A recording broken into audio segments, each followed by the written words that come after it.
welcome to Doctors Going to Sweden, part 6 already, webinar for all healthcare professionals. And today we will have a special topic for the doctors seeking research in Sweden about online Swedish. As at least those who are here at the moment, we have been established since 2020.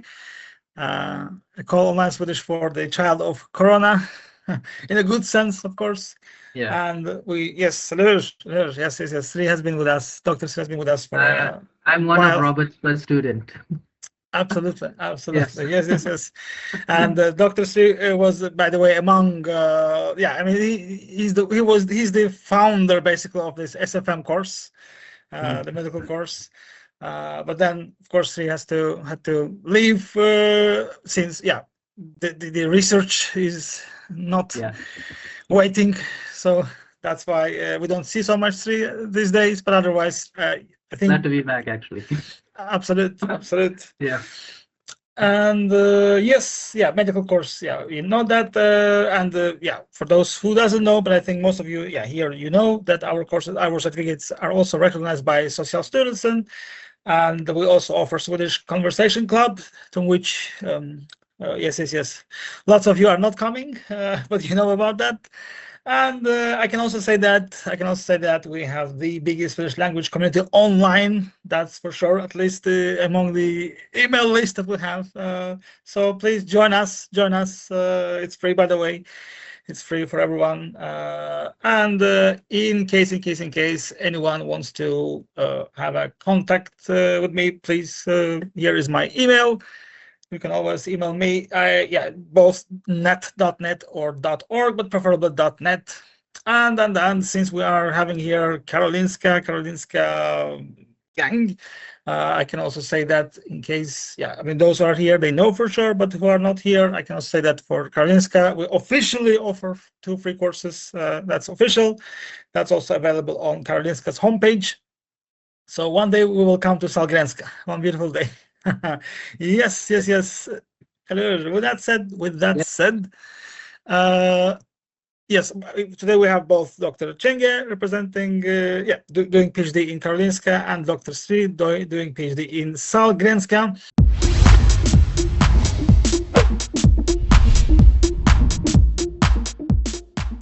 I don't know if you guys see just the slides or you can actually see the presentation. We see the presentation. Okay, great. Then I'm Csenge, and I was thinking about getting a little bit of an overview of research system in Sweden and how doctoral education looks like in Karolinska Institute. So I wanted to just go ahead and say that these opinions, which I will talk, are solely my own and do not represent the official views of Karolinska Institute. So I'm an employee in Karolinska Institute, but this is just personally my point of view about Swedish system and what kind of opinions do I see right now. So I was thinking about getting a first outline, what I would love to speak today. One is the background of my own, so you guys understand what kind of point of view I can represent here.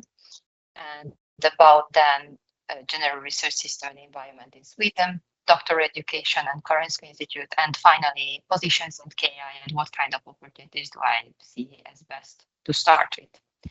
Yeah, just to double check, do you guys see that I'm rolling the slides? Am I right? You guys see a new slides, right? Yes. Okay. Sometimes it's not, so that's why I wanted to double check. All right.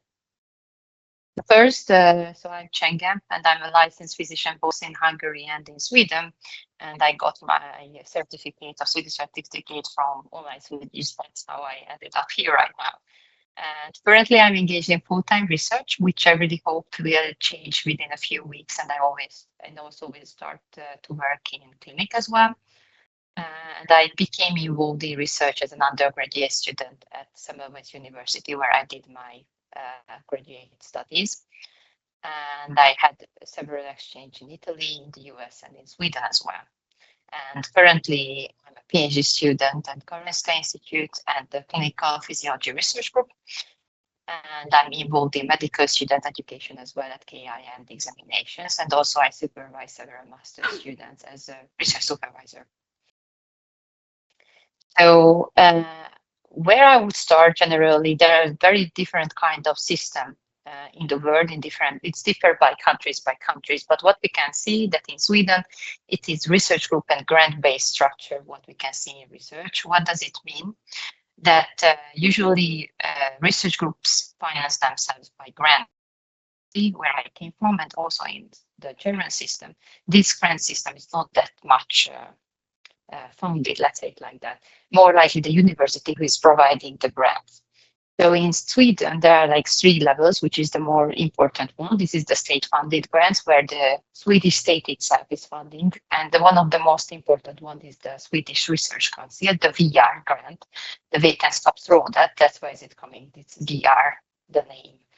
And then there's European funded grants, which is the European Research Council, the ERC grants. And also, which is very nice in Sweden, that there are big civil foundations who are funding research. For example, Hjärtlungfonden, who is like providing us several grants in my research group. Or, for example, the other one, which is very well known, is Cancerfonden.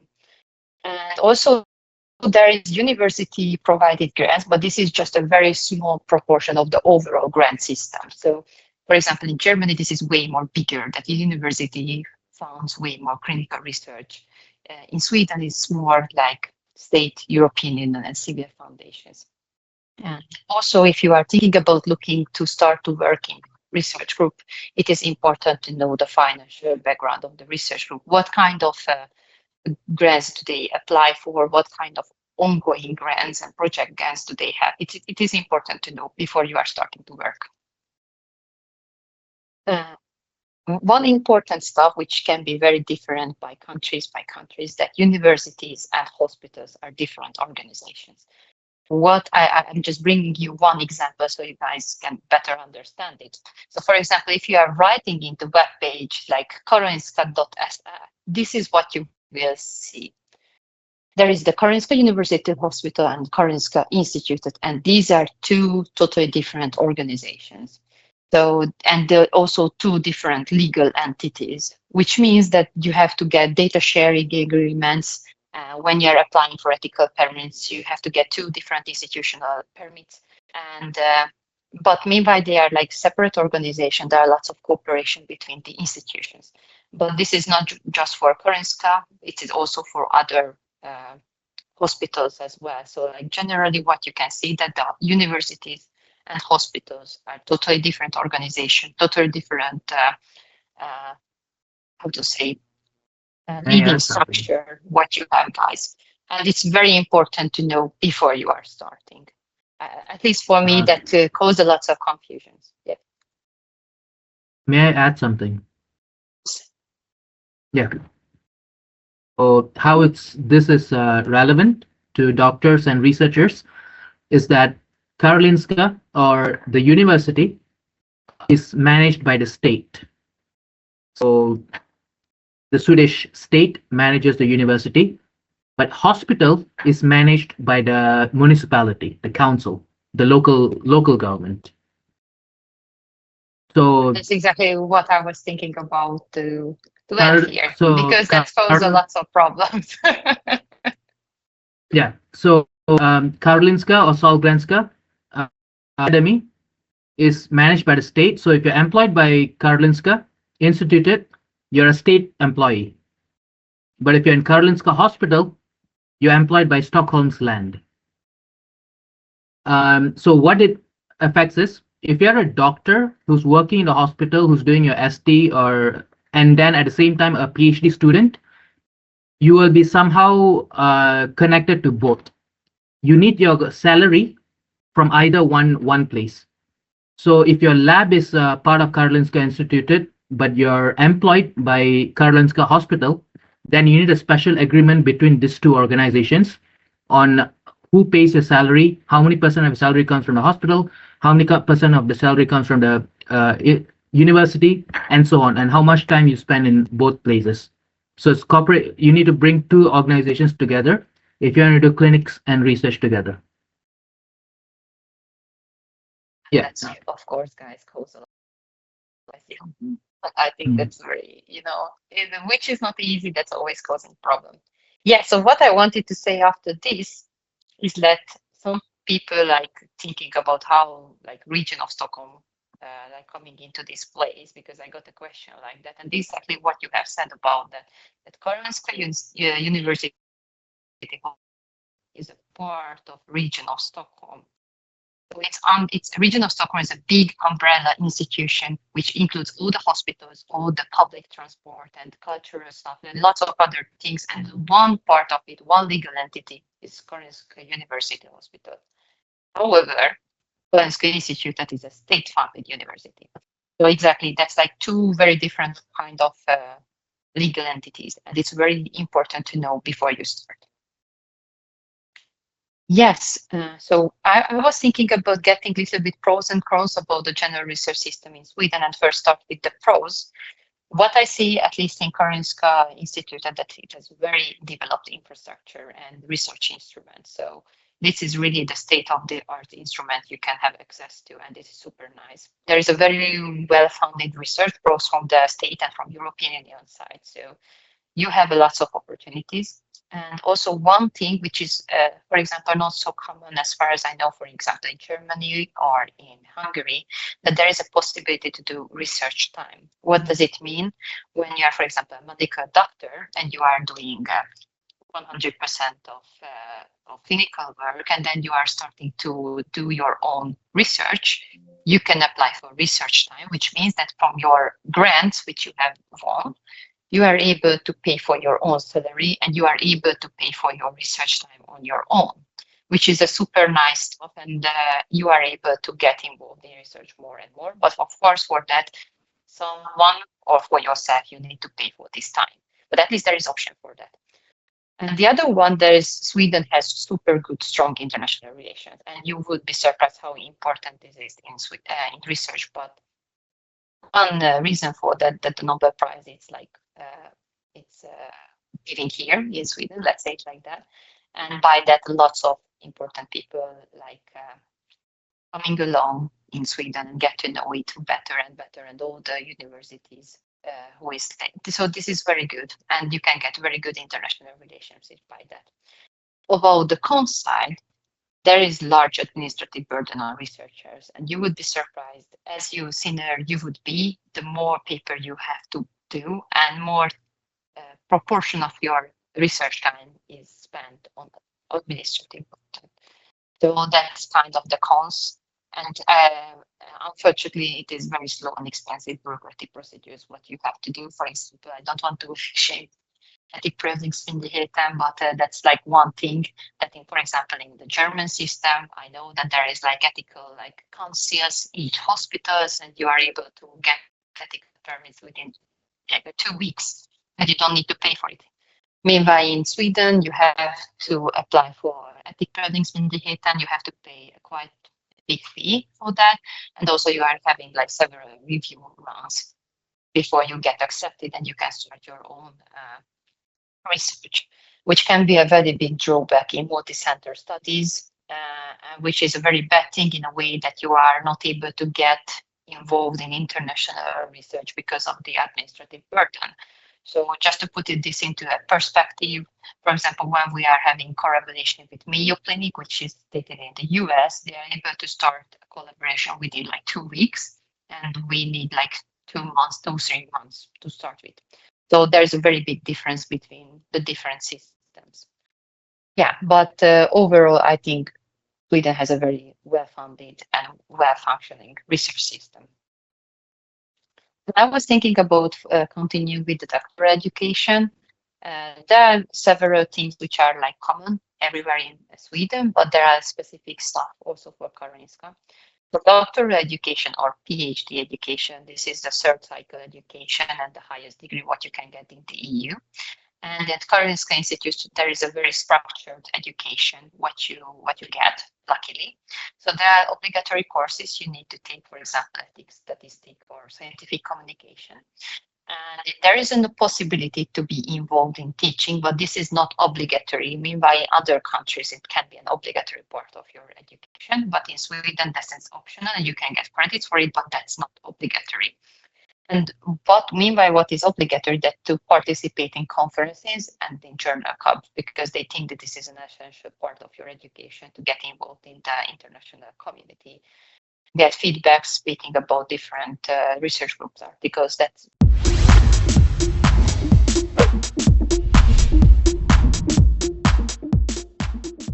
yeah, so conferences and journal clubs are essential part of the education. So you need to attend conference and then need to collect credits for journal clubs.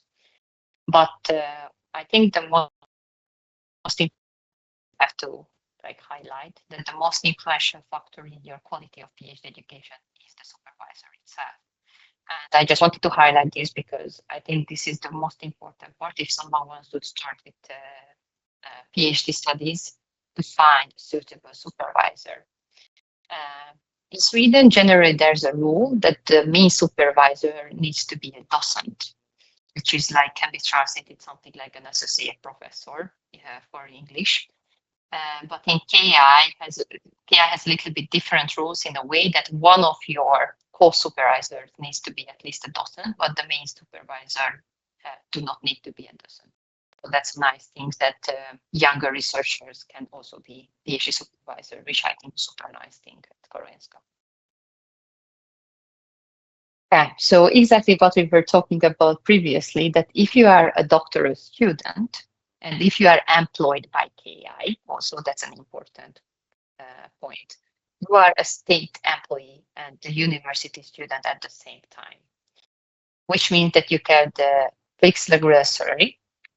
Lots of other countries in the world do not have this. Sometimes people get scholarship, but this is a regular fixed salary based on local collective agreement at KI, and also which can be different by different institutions, that this is time-based salary, which means that as you progress in time, after your first year, after your second year, you will get a little bit of increasement in salary.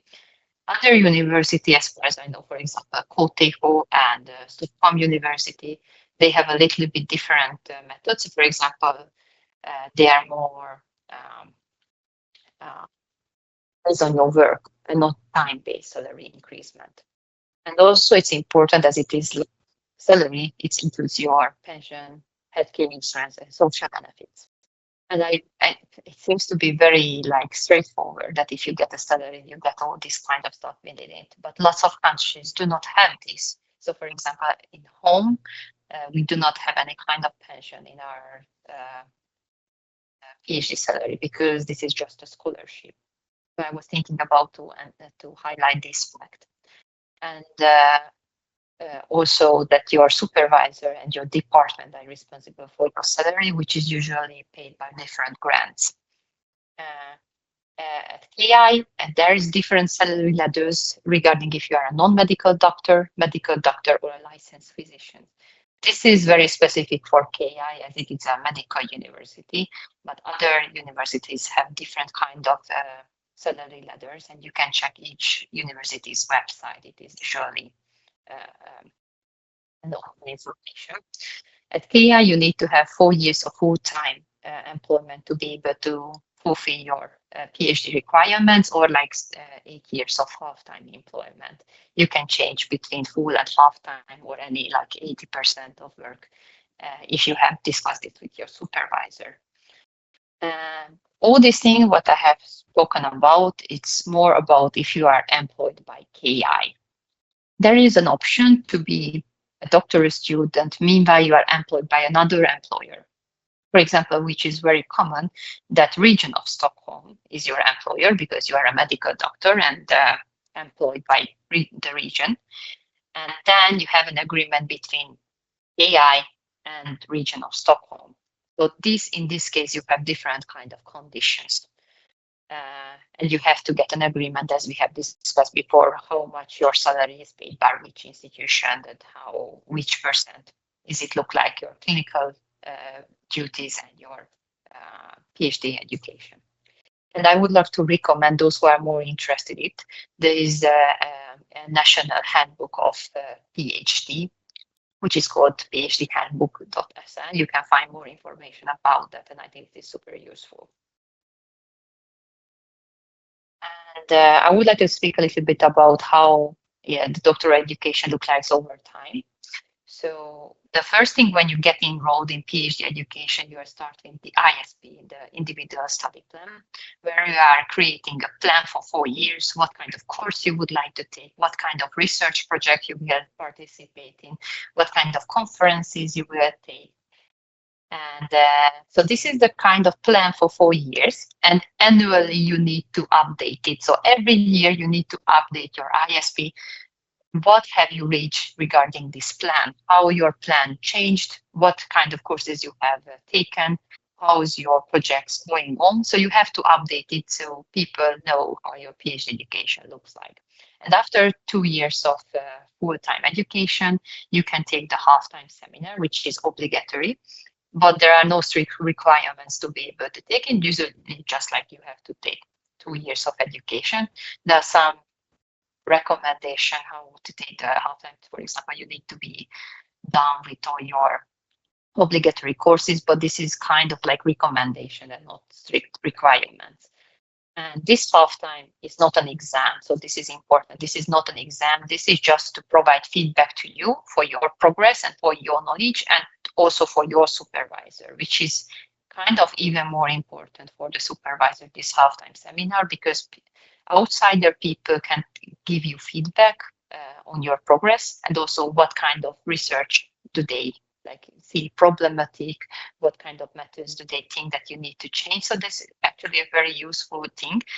And this half-time seminar, I don't think that it's very common in other parts of the world. So this is quite Scandinavian specific, I would say.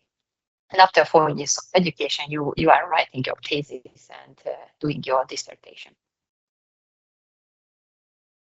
Yes, so doctoral education, meanwhile, you are like, this is a university education. It is more individual in a way that you are doing more independent work and you are getting more individual supervision.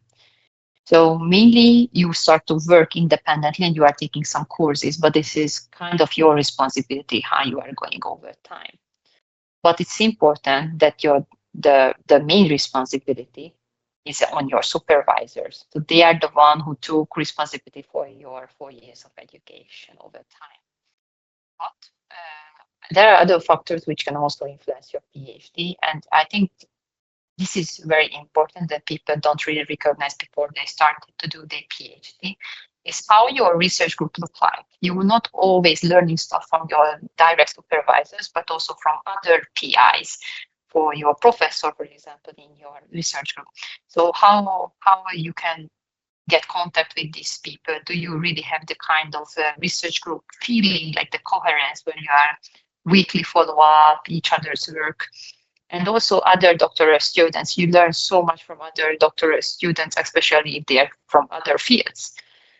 So, for example, I'm very lucky that I have lots of doctoral students in my research group with very different kind of background, from applied mathematics to programming to MRI physics to lots of other things, and I learn lots from them.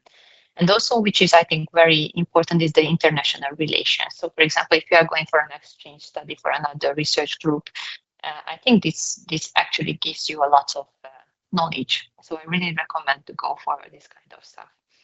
And there is one kind of special thing in KI, which is that every KI doctoral student need to have a mentor. And as a doctoral student, you are the one who can choose a mentor. And it can be from anywhere, from industry, from academic centers. And it's recommended to have someone who is outside of your research group and can help you regarding your career planning. And I think that's super nice. And you can have more than one mentor for example, different kind of purposes. For example, lots of people are like thinking about, should I take academia, or should I take after my PhD industrial jobs? You can have one mentor from industry, and so what I wanted to say that you can have two mentors, one from industry and one from academia. and you are able to like speak about your experience and make a better choice after your PhD education, which is more suitable for you. So I think that's a kind of unique system in KI. And I think it's super nice because very few systems allow you as a very junior person to go to senior people and ask them for mentorship. And there is like a very specific way to do that and a good working system. So I think that's a super nice stuff. And you can take lots of advantage from it. Yeah, and now I think I will a little bit start to speak about how to start at KI. Okay, that seems very obvious, but there are open positions, which is jobs at KI. If you go to the ki.se website, and you can apply positions through the Varbi system. The Varbi system is a kind of HR system in KI, and there are like entry-level jobs, for example, research assistant, a PhD student. And there are more like advanced jobs when you can apply for postdoctoral researchers. And also there are different kind of teaching positions. For example, teaching assistant, assistant professor, lecturer. And also if you are feeling that you have the knowledge for professorship. One important stuff to know before applying for teaching positions, that undergraduate level, everything is in Swedish. But if you are starting to teach in graduate level, that will be in English. So if you are applying for a teaching position, you need to know Swedish, or sometimes they allow you to speak either Danish or Norwegian at C1 level. Yeah. What are the alternative options? Because it's not so easy to get a job through applying just positions. The one is to do some kind of exchange program with KI. And also I want to highlight KI and Karolinska Institute and Karolinska University Hospital is two different stuff. So be careful where you're applying for exchange. So if you want to start with KI, with the university and research, you should apply for KI and not for Karolinska University Hospital. There's different kind of scholarships for that, for example, Erasmus Plus, Erasmus Internship, or Postgraduate Erasmus. And for example, myself, I have done a research internship in Karolinska for 2 months. And that's how I got involved in research at KI.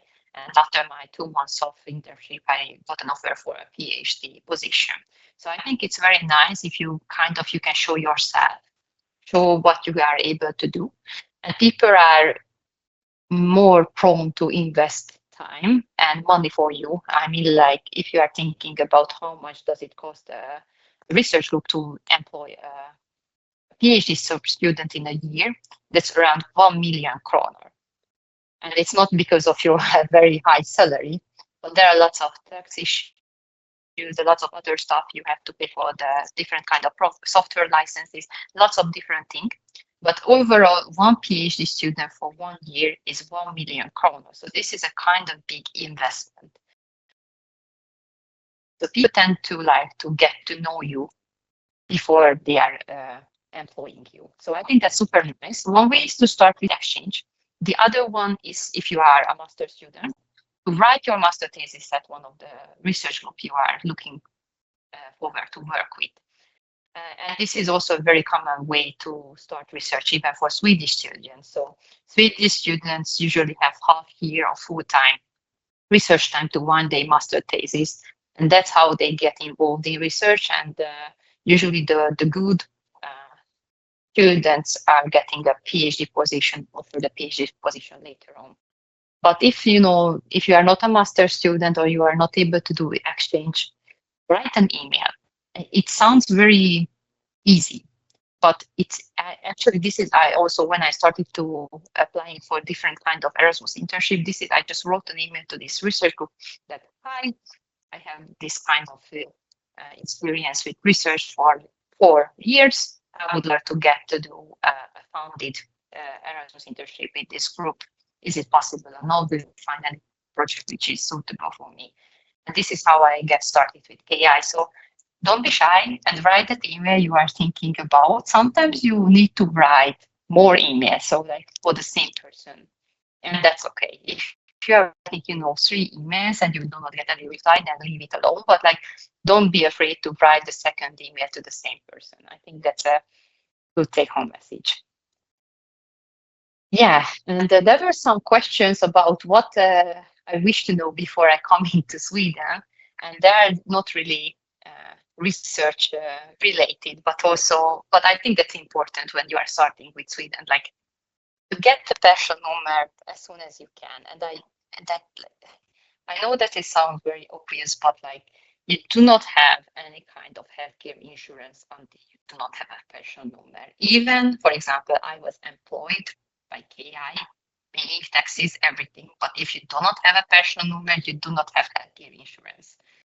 So I think that's a very important stuff to know before you are like, like to prioritize this, to get this as soon as you can. And also one which was very, very surprising for me, that how the clinical and academic position are separated. So it's not always helps to start with an academic job and then to be able to get a clinical position later on, because research and clinic are so separated that even the like how to say, like even the boss are different. Everything is different. It's not always helps as much as you would think. For example, in German system or in Hungarian system, this is, I think, what I can speak a little bit more about it. This is kind of like interchangeably relating to each other. So if you are starting with research, you are get to know also the clinic more, and you can start to work on it to get a clinical position later on. Here in Sweden, this is very separated from each other. So I think this is important to know. That doesn't mean that it's not helping you to get a clinical position at all, but not as much as in other systems. And also that junior doctors' opportunities are very limited.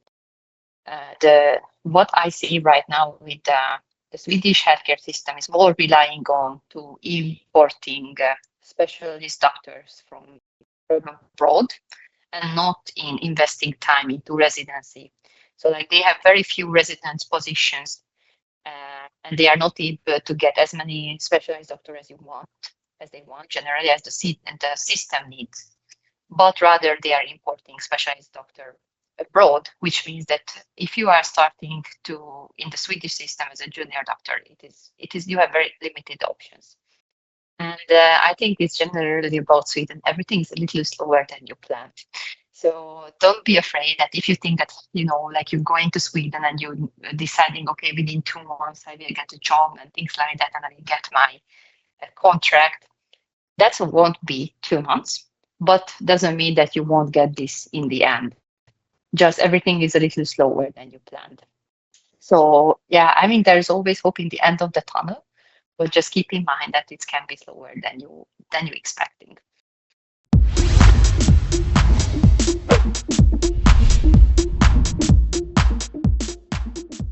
And also it's important, as it is salary, it includes your pension, healthcare insurance, and social benefits. And it seems to be very like straightforward that if you get a salary, you get all this kind of stuff within it. But lots of countries do not have this. So for example, in home, we do not have any kind of pension in our PhD salary, because this is just a scholarship. So I was thinking about to highlight this fact.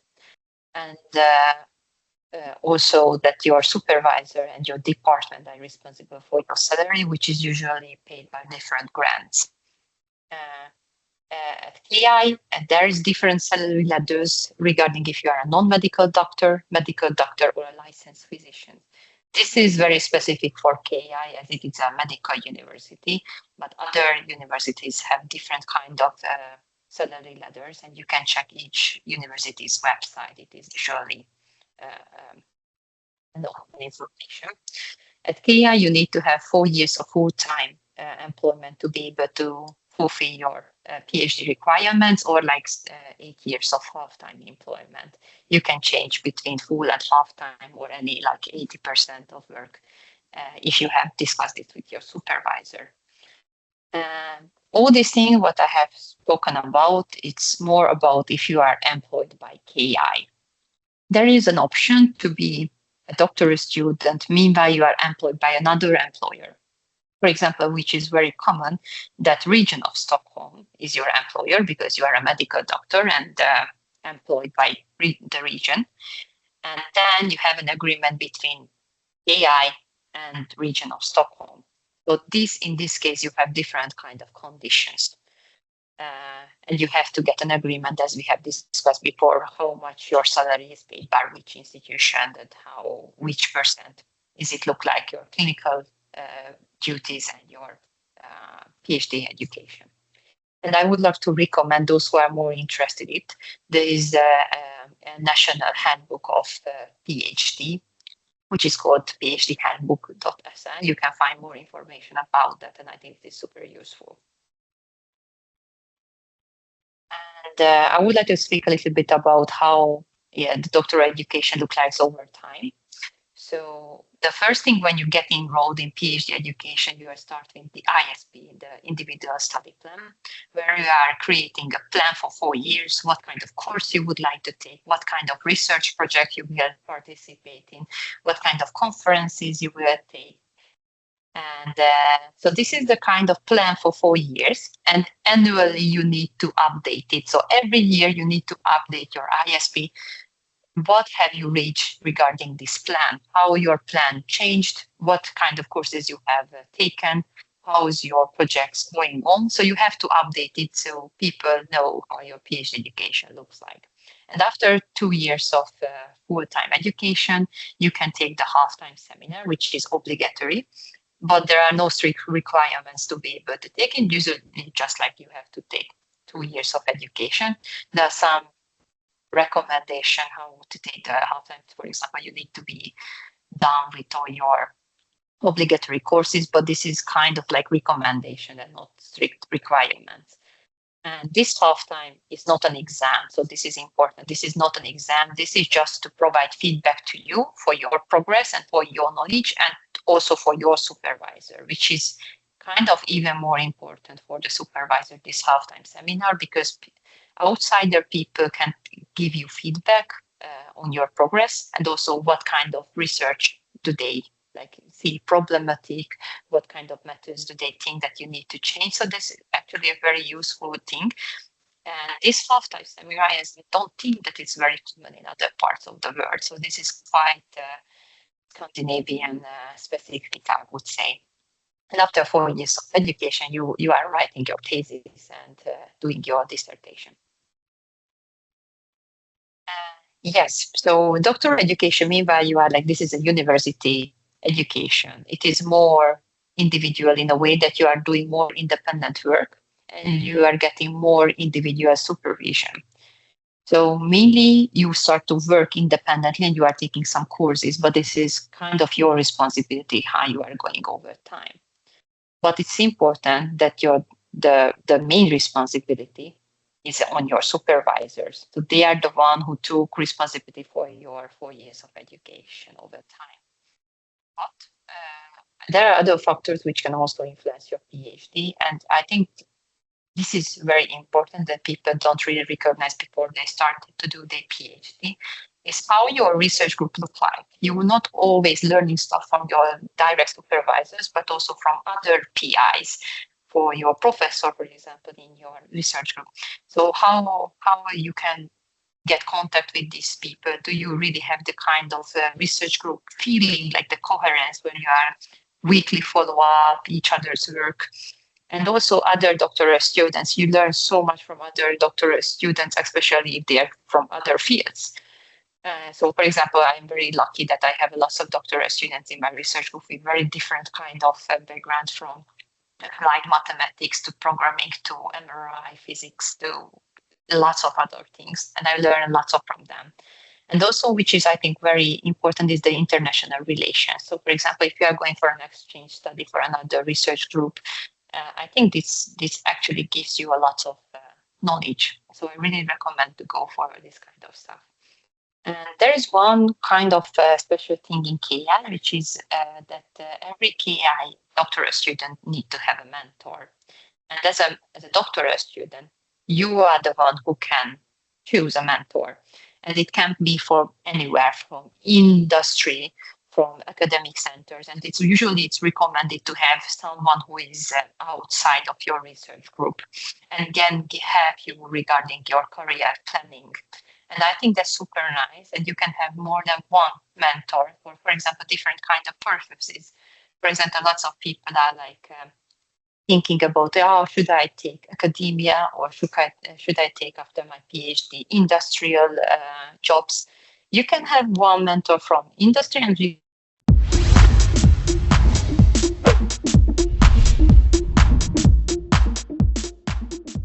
so what I wanted to say that you can have two mentors, one from industry and one from academia, and you are able to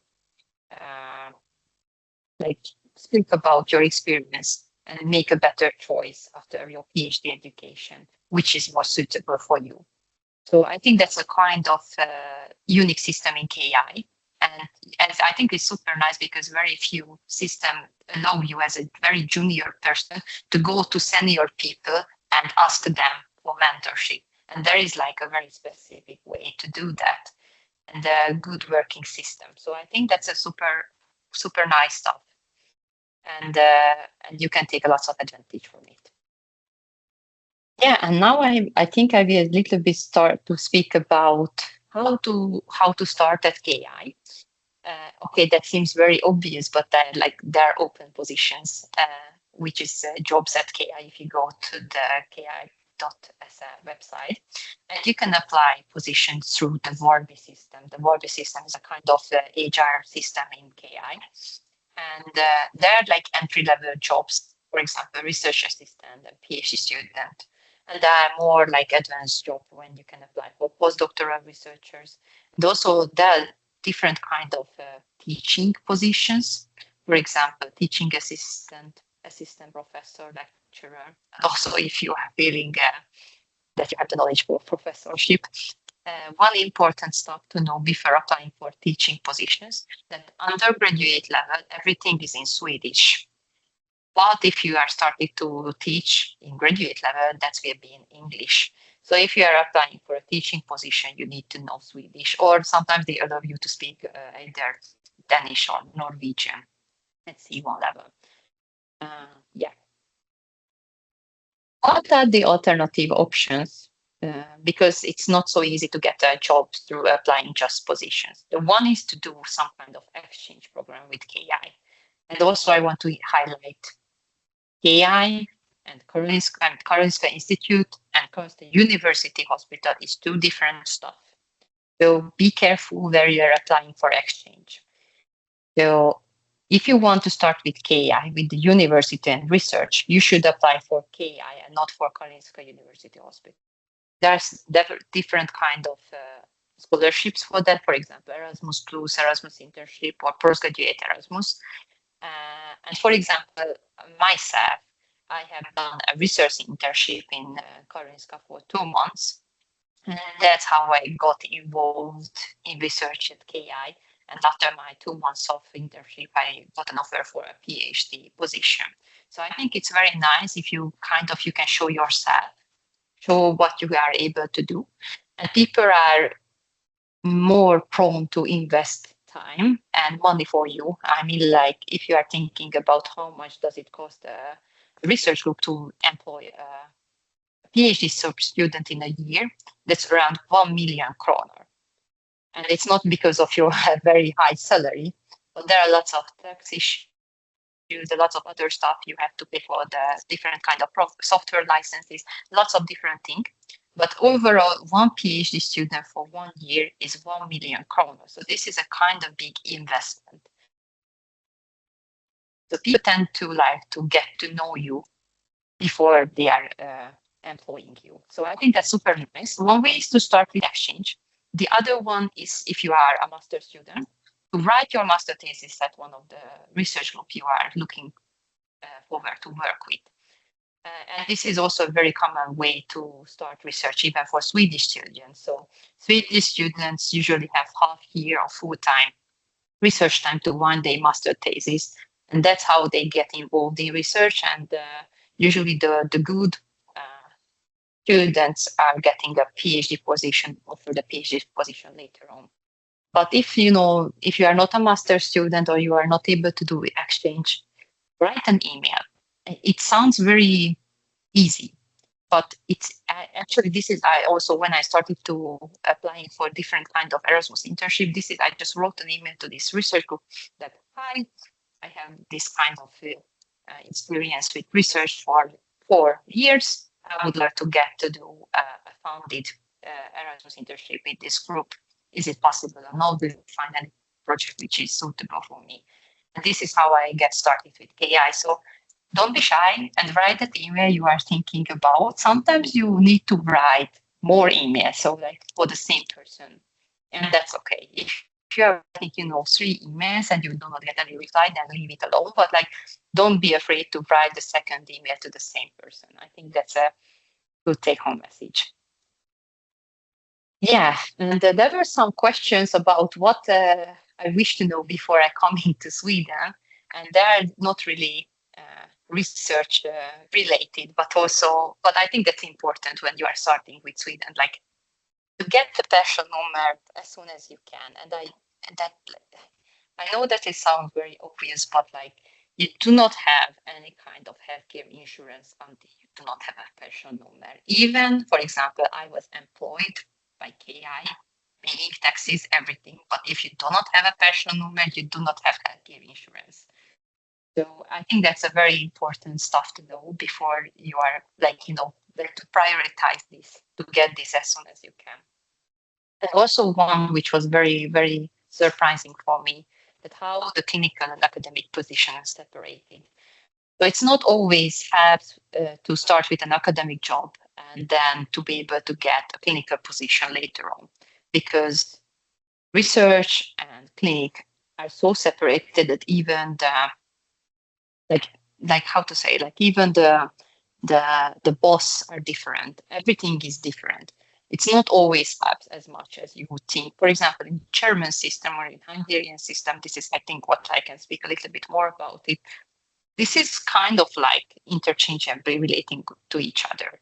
So if you are starting with research, you are get to know also the clinic more, and you can start to work on it to get a clinical position later on.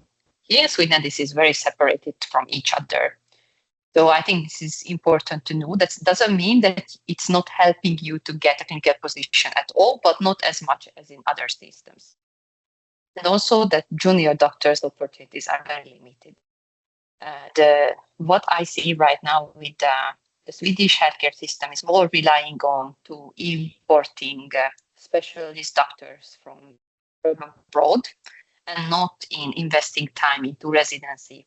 So like, they have very few residence positions and they are not able to get as many specialized doctors as they want generally as the system needs, but rather they are importing specialized doctor abroad, which means that if you are starting in the Swedish system as a junior doctor, you have very limited options.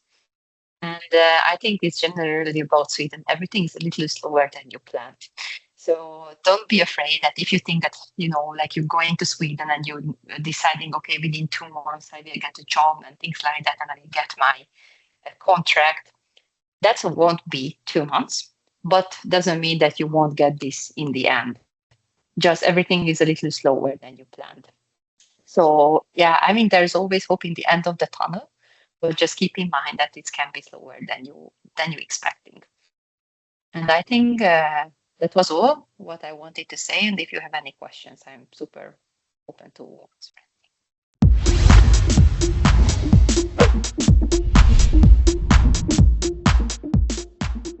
I don't know what happened.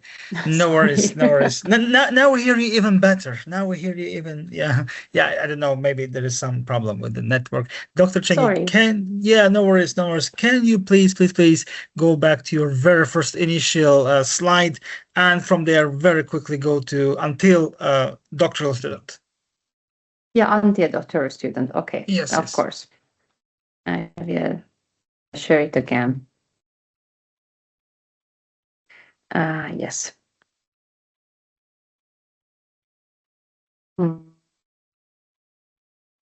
Okay, now you should be able to see my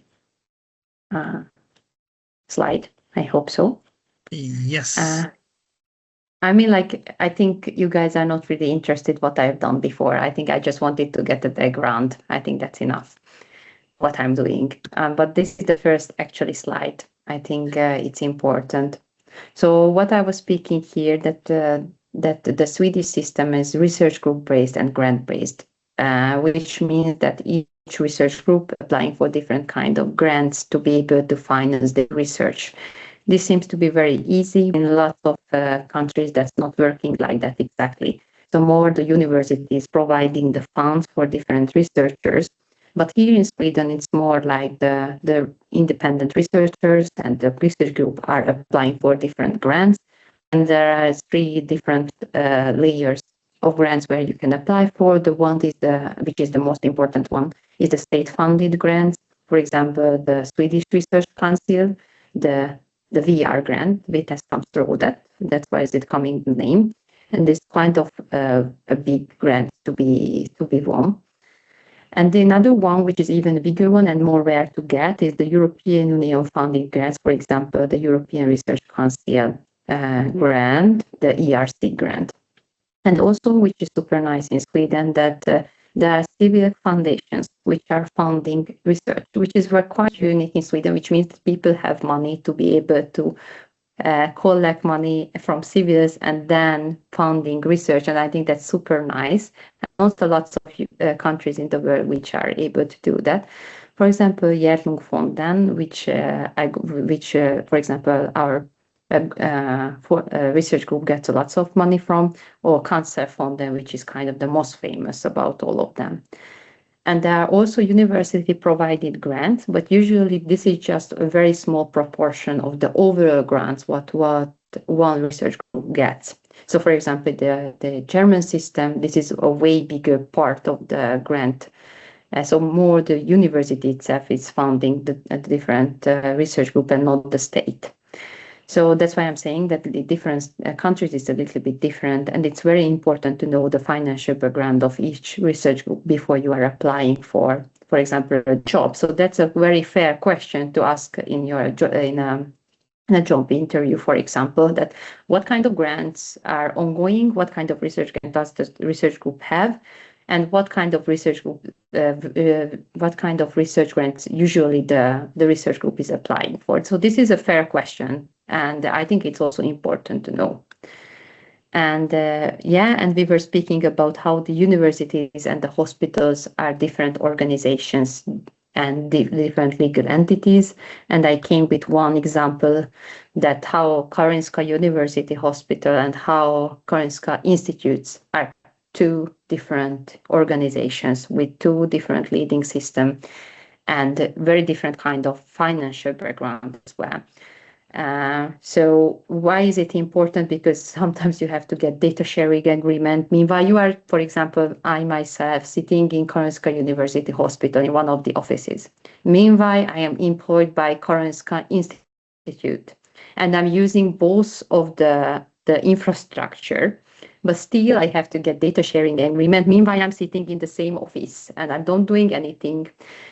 So I'm not transferring data, for example, to Denmark or something. So that's why I'm saying that's important to know before you are getting. And also regarding the ethical permit, you have to get like different forskarhuvudmans, like different kind of legal entities who is writing your ethical permit, and you need to get both sides if you are like having cooperation between the 2 employment. And also what I think it's important to know that Karolinska University Hospital is under the umbrella of Region of Stockholm. So this is a regional entity, and the Region of Stockholm is a big umbrella company, let's say it like that, not company like region, sorry, but like kind of working like a big company where have very different kind of hospitals under it and all the different public transport system stuff and cultural stuff. So it's a very, very big umbrella unit, and Karolinska University Hospital is under that. Meanwhile, Karolinska Institutet, that is a state-funded university, so it's under the state.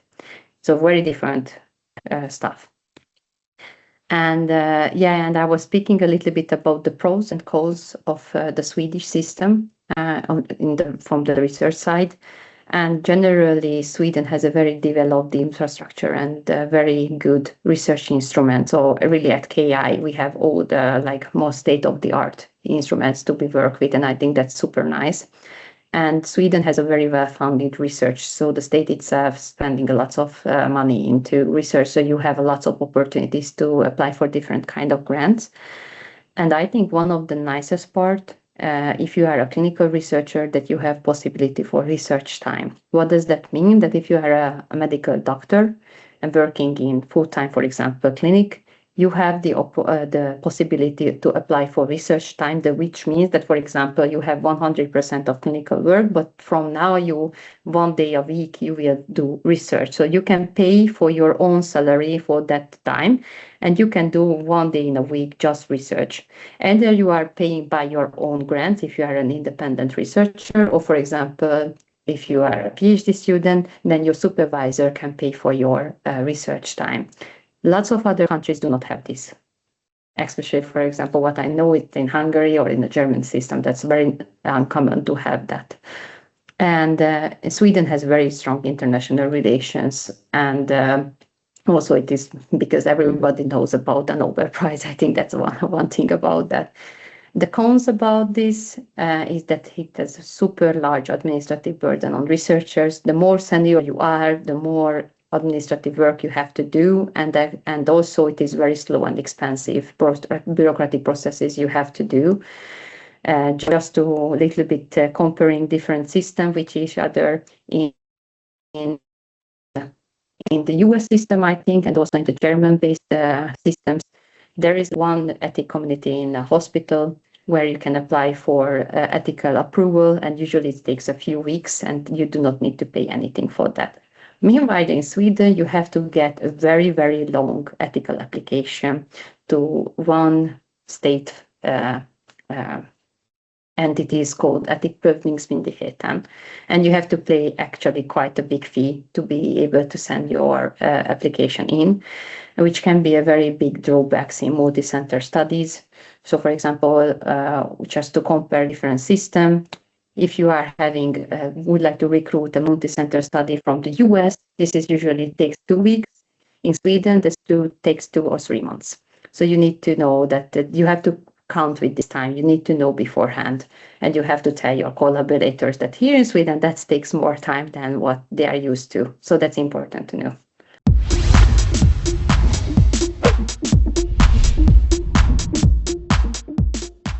Before we go to the Q&A session, Dr. Csenge has prepared for us her 5 favorite words, or at least usable words that I think, you will like it too. Yes. And then Dr. Csenge, the first word is? Forskning. Forskning. Yeah, should I say it or not? Yes, what does it mean? Please go ahead. Yes. Yeah, it's a research, and you will see that not only as a one word, but also you will see forskar group. So this usually you see in different kind of complex word as well. You will forskare is the other one, is the researcher itself. Yeah, I think the other one was saying that doktorandutbildning, which is PhD education. So usually when you are saying PhD-utbildning, they don't understand it. They don't use PhD. They use doktorand. So that can be an important fact to know. The other one is exjobb, which was a very new word for me. I didn't know that it's existing, but exjobb actually means examensarbete, which means master thesis. So this is how the students will ask for you. So if you are a researcher and then they are asking, is there any possibilities to do a master thesis? They will ask about exjobb möjligheter. Yeah, so I think that's an important fact to know. And I don't remember what was my 5th word, Robert. Handledare. Handledare, yes. Handledare is your supervisor. So that's a very important word to know, I think so, because that's what you are using it everyday basis. And it's important that you have your huvudhandledare, so your main supervisor. That's also important to know. Yeah, and you have your co-supervisors, is your handledare.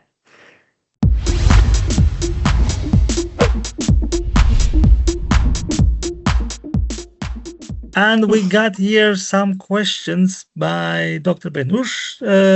What is the first step for someone completely outside of the research circle to do the work at Karolinska? Is there any hacks to getting these positions more successfully for foreigners? So it's depending on if you are already in Sweden or not, I would say, or if you are a student or not. So it's very depending on your background. So what I would say is to write an email, and honestly saying this, because you will find your way if you are looking forward to specific, opportunities.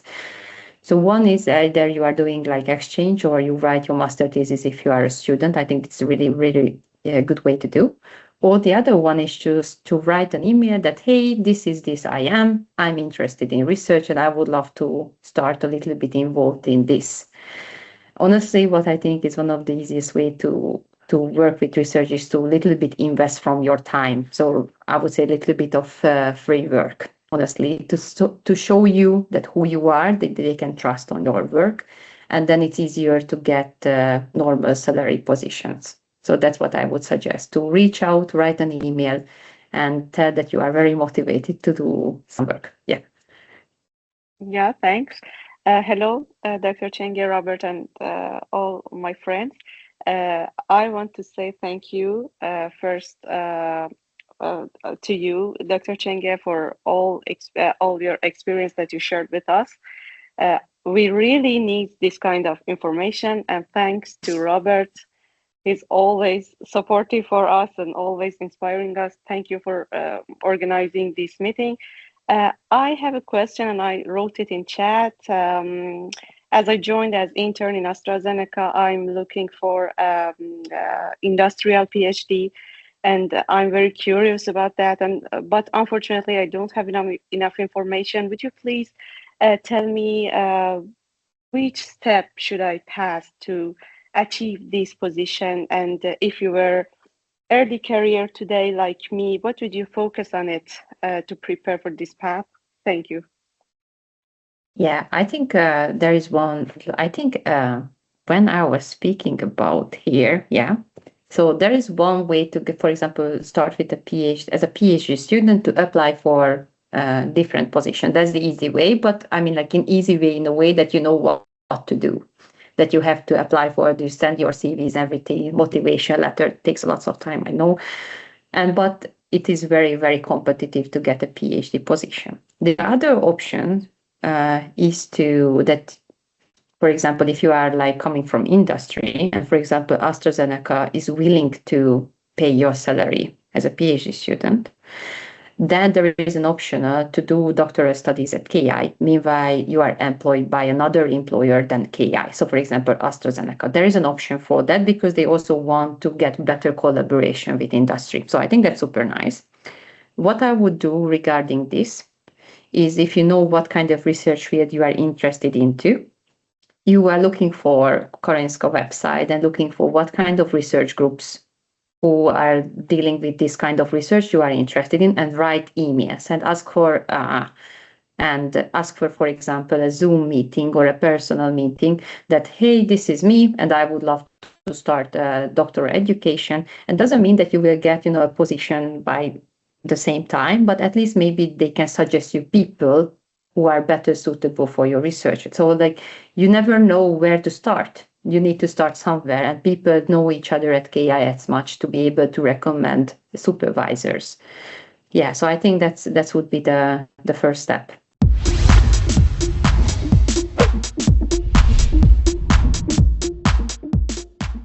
The second question was, what about your personal CV when you were beginning your career was like the major asset for you to land this job as a researcher?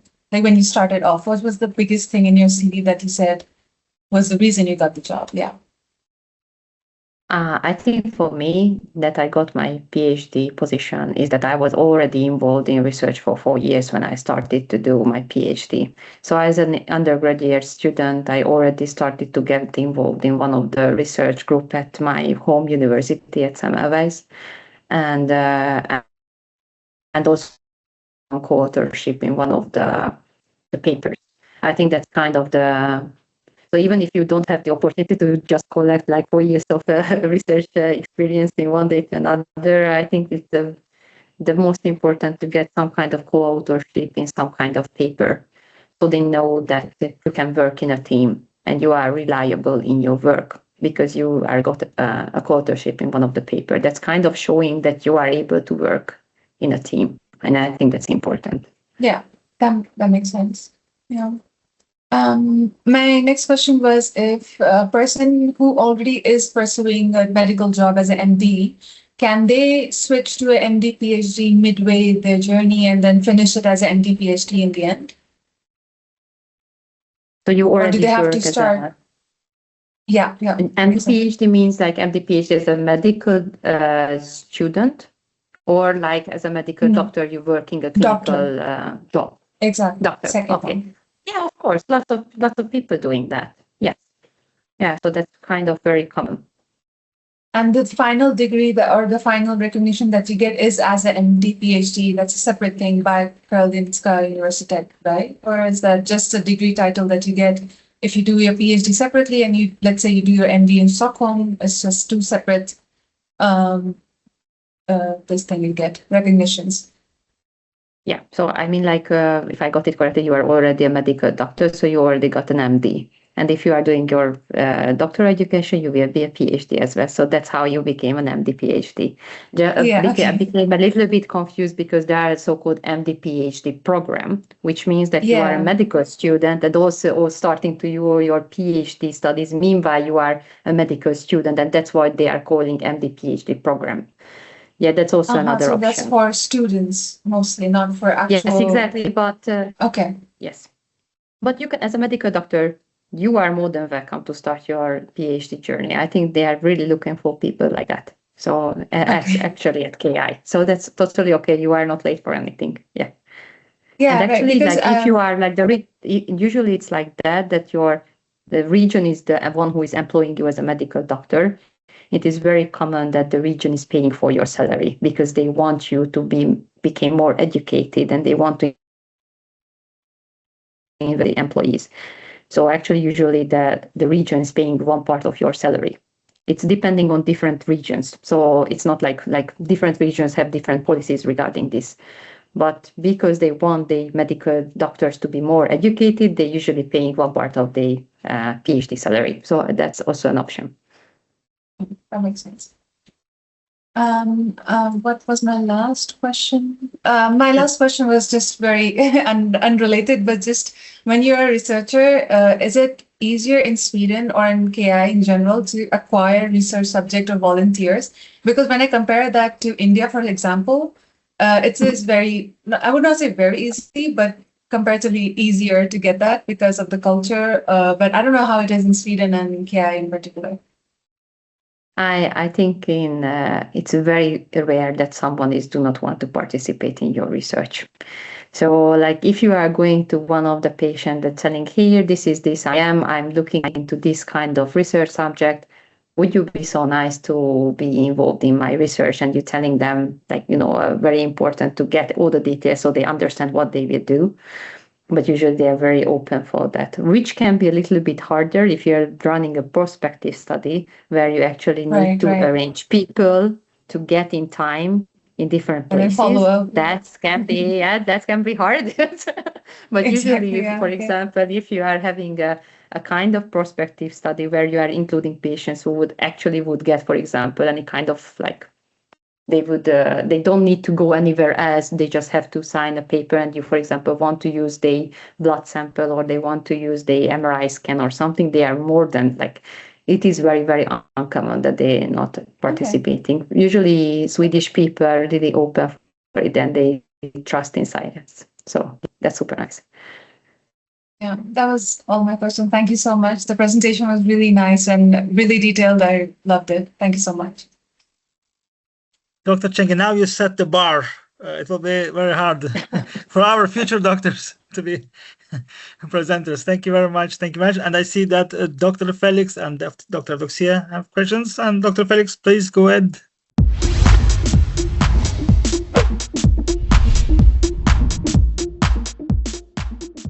First of all, I would want to thank the presenter, Csenge, for your presentation, in as much as I came midway, but it was an interesting one.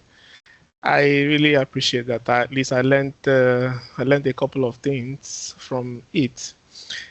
And when you were presenting, you made mention of something. You said that it's actually important to know the grant ability of the research group before applying for a particular research, for a particular research or PhD position. So I'm kind of wondering, how can one actually find out this grant ability of the particular research group? Because when you said it, I was like, I don't understand. Like, how would you know that?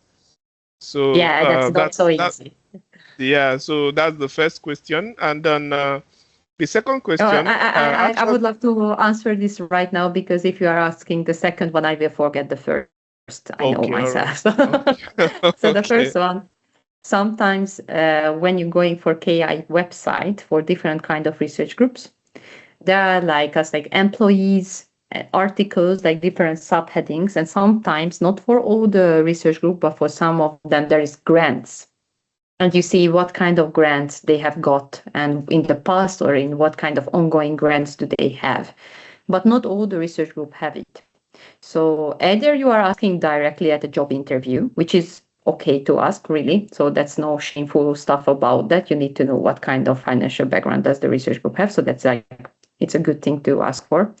But the other one, if a research group got a big grant, for example, an ERC grant, usually all the social media is about that, because they wanted to cooperate with lots of people. They wanted to tell that, yeah, we got this grant. So they are more prone to get more grants. It's a kind of like a spiral, that if you get one big grant, then, and like the next reviewer will know that, oh, this group already got an ERC grant, you are able to get more grants in the future. So therefore, people tend to posting it in social media, for example, LinkedIn. That's very common, that people are writing about this, like, I'm super happy. Today I got my the message that I got an ERC funding grant. So and you cannot there is no database where you can search for it, sadly, but you can indirectly go after it, or KI website. That's the two things. I'll add something to it. Okay, you want to add something? Okay, so you won't know who's getting the grant or the grant status of a group unless you're an insider. Unless you're part of the institute, unless you're part of the department, only then you'll know who applied for what grant and what they got. So from the perspective of somebody who's applying for a research opportunity, as an or a PhD student or a postdoc, see, a research group will only employ a PhD student or an intern or a postdoc if they have funding. Yes. If they don't have funding, they're not going to put out an advertisement or anything.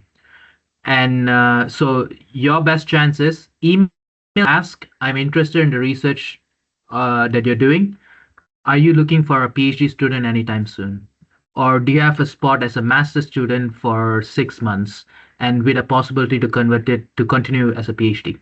You just have to ask them, because most of the time, if they have funding, if they have a spot in the lab, they would say yes, and they would consider you. Most of the time, if they say no to when you ask if you have a PhD opportunity, it's mostly because they don't have that funding. Or even if they have funding, they might use it for something else. Getting a PhD student is not their priority at that point. So all you have to do is contact the PI, ask if you have such an opportunity open. Yeah. Okay. Thank you. I think I now understand, because why I was asking initially was because most of the adverts I see, I don't really see where they put up the funding or whatever they have for the research. So that's actually why I asked. Okay, So another important thing. PhD positions in Sweden, most of the time they are advertised as job advertisements. Means you will know the project right beforehand. You'll know what skills they're looking for.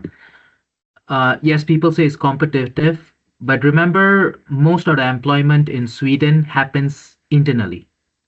Meaning, if a lab has already somebody who they want to take as a PhD student, it is mandated by law that even though if they've gotten a candidate, they still advertise the position to see if they have any competition. So many times, especially if you see a job advertisement which is like very specific, they're asking for very specific skills that very few people match that, probably they have somebody in mind already. That job advertisement is just formality. So don't feel bad if you apply for something like that and you get rejected. So one of the best thing is you can join a lab as a master student and then see if there's opportunity. Even then it's not a guarantee, but at least people know you. Or even if you don't get a position in the same group, you will still have contact and find other groups, especially that you are already in the network and people know you personally. Yeah. Thank you very much, Jonathan. You made so much sense in what you just said. Because to be sincere, I'm currently in Sweden, and I have been here for over 1 year now. And of course, I came into Sweden as a job seeker because already I have a master's, and I have, of course, I'm currently running my PhD anyway, but it's in my home country. So, but I came with the intention that I'm going to, of course, get into the PhD system, like academic system, because in my home country, I am a researcher and I'm also a lecturer as well. So I've been applying since I came, and one time I met with one professor. We discussed, and what you just said now is exactly what the professor told me, and it's now making me to reconsider. Probably I will just have to apply for a master's and redo my master's again, so that I can maybe get into the system properly to be able to maybe get other options and opportunities. So thank you very much for. Sure, I'll elaborate more when I'm presenting. You'll get a bigger picture, actually. Yeah.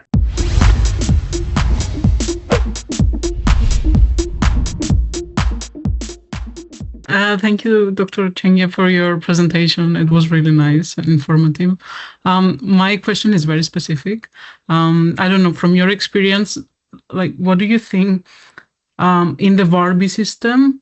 Like, how do you answer the questions, like the standard questions they have, in order for your application to stand out? Because you have like a limit there. And I guess if you're applying for a position in a group that doesn't know you, like, you want to stand out from your answers in those questions. Yeah, how do you do that? Honestly, it's there is usually when they are having the job advertisement, and there's like what kind of skill they are looking forward to. Start with that, and like a list. Like, I have this, this, and this, and then it's like usually there is a part which has like meditation, like I don't know how to call that in English. It's like, it's good that if you have kind of skills, but it's like not like requirements. And then continue with that one. But also first start with those, it was like strict requirements, and instead that, yeah, I'm able to do this and this and that. That's the easiest way to do. I think so. Yeah. Yeah, but Varbi is a hard one, I know. Yeah, and I think one more thing I wanted to speak about, this kind of internal applicants they are having in mind. Yeah, that's super common. Most of the job advertisement, what you see, it's already they have someone in mind. But even they have someone in mind, they, as you said, they need to advertise it. And it's happened also in our group that there were more suitable people for the same positions. And they asked for interviews for all of them, even for those who was like the one guy in mind that they will employ. They employed the guy who was in mind, but they also offered position for the others. So if the research group have enough grants, sometimes they are saying, all right, then we will look for some kind of other doctoral position for you. So apply for as many positions as you have and don't lose hope. I think that's a kind of key message in the end. That doesn't mean that if they don't have someone in mind that they won't be able to hire you maybe later on. And you get, for example, research assistant position until that or something.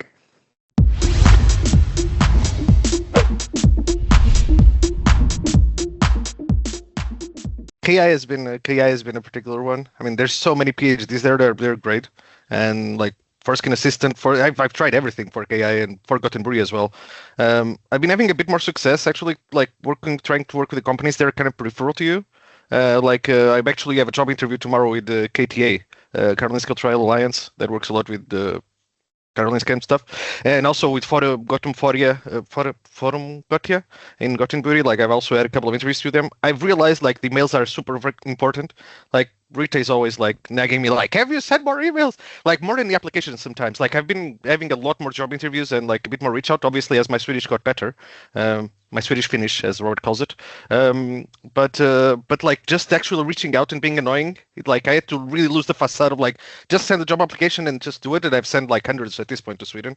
But like actually sending an email and pestering them about it, like, oh, about this job interview that we had like a week ago, like message him once, twice, like, and try to get the process going. Like that has been helping a little bit. Like it has definitely increased the amount of like people I've been able to reach out and, you know, actually breach some talks with. I was trying to see how many Varbi emails I have now, and it says 1 to 100 of many. Google doesn't even know how many emails I have from Varbi right now, like when Mimasa was saying that. So yeah, I don't know. Just keep trying to get through the door, headbutting it, I guess, until it works. Thank you very much for your presentation, and I hope to hear Jonathan as well, but thank you very much. Thank you, Dr. Diogo, and once more, Dr. Csenge. Thank you from the bottom of my heart, indeed.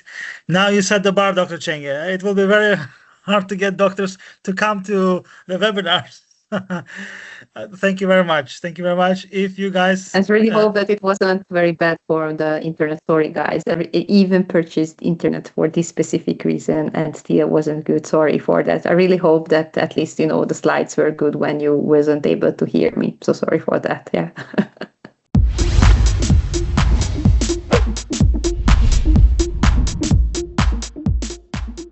Yes, today, by the way, the 18th of April, it also marks 6 years anniversary of Online Swedish. Yes, yeah, because the group was created then. And today we also have Dr. Sri with us, who has also very big significance for me personally, but also for Online Swedish, because Dr. Sri is indeed the very first doctor that we had at Online Swedish, but also he is the one who initiated thanks to Dr. Sri, it was possible to build slowly our doctor community.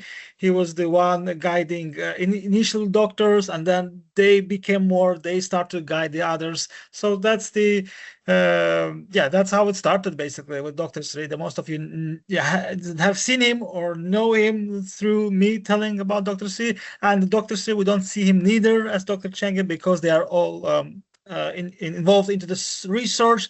And if I suspect Dr. Sri is at the moment in his lab on Saturday, yeah. I can see that. Yes. And before we go with Dr. Sri, sorry, Dr. Csenge, I think you had the hands up raised, or it was just no worries. Yes, then the word goes to Dr. Sri. Varsågod. Hey.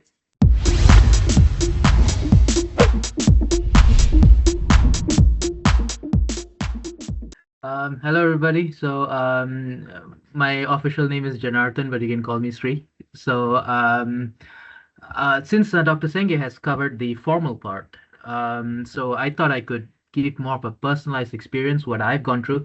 I'm an outlier in many ways. So I have a very unusual PhD experience. So My opinion is biased according to my personal experience, so take it with a pinch of salt. Yeah, let's see if I can share my slides. Okay, so I'm currently a PhD student in Sahlgrenska. That's on the West Coast. It's like just like you have Karolinska on the East Coast, we have Sahlgrenska on the West Coast. And I always say this West Coastin and West Coastin, but yeah. But okay, so I'm employed by Sahlgrenska Academy, not the hospital. And my opinions, just a disclaimer, they are solely mine and they are biased to my personal experience. So to answer the first question, how do I find a PhD position in Sweden? So for this, let me go into my background. So I'm somebody who entered medical school to become a physician scientist. So research was already in my mind the day I stepped into medical school. It's just that I studied medicine. I was born in a place where people have no idea what research is of. So even since medical school, I've been an outlier because people never understood what I was looking for in life. So and it was hard for me to get research experience. Nobody does research where I grew up. So I had to travel from countries to countries to look for research, basic research experience so that I can apply for a PhD position somewhere. And getting it is hard because it's like a chicken and egg story. You want to start into research, people are asking you, oh, you need to know how to culture stem cells, you need to have this skill, that skill. And I'm here telling people, teach me how to hold a pipette. And then, so I had to look, and it was like 10, 15 years of my life. I traveled around, look from countries to countries looking for PhD positions. And I finally, I thought I could make, right after with my medical degree, with some clinical work experience, I thought I could apply for a PhD position. But I ended up doing a master's degree, which was very helpful. Now when I look back, I feel glad because I did a master's degree. I did my master's in Paris in the field of biomedical engineering, and it's a very specialized field where I specialized in molecular and cellular biotherapies. So there was a lot of, I learned a lot of gene therapy, cell therapy, and so on. And so that gave me a lot of networking contacts, and I got my first ever research experience when I was a master's intern. I got an internship position in a lab studying cancer. They use stem cells, induced pluripotent stem cells, to study cancer. But when I started, unfortunately, that's when COVID struck in 2020. And 1 or 2 months into the lab, Emmanuel Macron announced a coup d'etat, a curfew. So it ended up that I was in 1 month into the lab learning how to culture stem cells, and now I have to work from home. So even that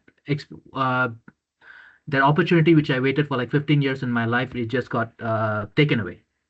And yet, still, I finished my master's degree. With whatever I could learn, I learned. And then I applied to Sahlgrenska. Why Sahlgrenska is because I came to know about this special PhD programs they have for medical doctors. And in entire Sweden, only Sahlgrenska has this, not even Karolinska or Umeå anywhere. So this is a program called Medicines Bus Vetenskap, and this was like, I knew about this program since 2014. That's when they started it. So this program was my dream program. I said one day I need to enter this program. So this is a program where it's a regular PhD program in Sweden is 4 years. In Denmark, in Norway, France is all 3 years. But this program is 5 years because 20% of your time is into teaching and pedagogy. And teaching pedagogy is something I love. I'm passionate about. So when I want to be a physician scientist, I want to do clinicals, research, and teaching. So this program seemed perfect. So, and as a regular PhD student, depending on your contract, you'll also be involved in teaching, but your teaching will be more like you're assisting the teacher, or there's a lab practical for students and you're assisting with that. You're more of a support. But in this program, you are actually trained to teach, which means I'm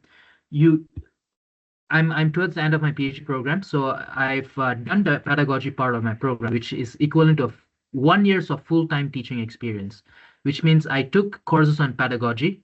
I took courses on didactics. I was taught teaching different teaching techniques I had to explore. And just like I have a research supervisor, I have a pedagogy supervisor who notes my progress and trains me in teaching or give me feedback.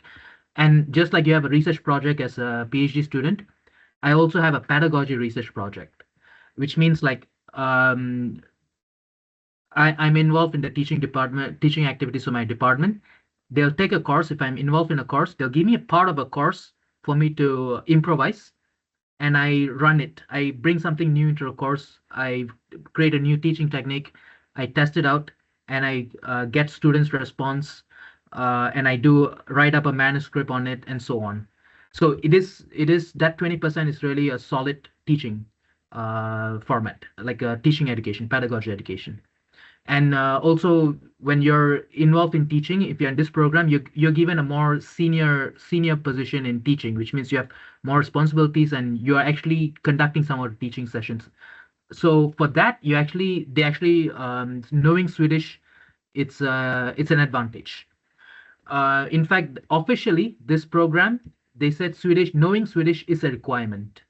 Even in fact, since this program is separate from other regular PhD programs, the handbook, the rules and regulation is separate, and even the rules and regulation, the handbook is all in Swedish. So when I got interviewed for this position, they told me beforehand Swedish is you need to know it, and then I told them, okay, give me 1 year to be fluent. Of course, it took at least 2 years or something, and that's when I joined my second week in Sweden. I joined Robert's class. That's in September 2020. Yes, and due to this program, you're teaching medical students in Swedish. So I need to know not just vardagssvenska, but medicinsvenska. And that's when I had this need, and I gave Robert the idea. You know what? You really need to start this. I need to know medical terms in Sweden, not only for this program, but also for doctors who are working in the clinics. Like, if you're working as a doctor in Sweden, right on the first day, you need to know what a beta hemmare is, right? So that's where the SFM started. And Medicines Basvetenskap is a strategic funding program. Means a regular PhD program is given as a job advert. You're competing with so many hundred of other candidates for that one position. And this candidate come from all other backgrounds. But Medicines Basvetenskap, they give, we are like the RAS pieces. I think per year, they only take in about 4 students. The advantage of this program is, since you're teaching for the institute, you're employed by the institute, not directly by the research group. Means 90% of your salary comes from the institute you're working for. Only 10% comes from the PI who's you're working in the group for. That way, it removes some of the competition, because as medical doctors, compared to somebody who's a basic scientist, we don't have much hands-on research skills.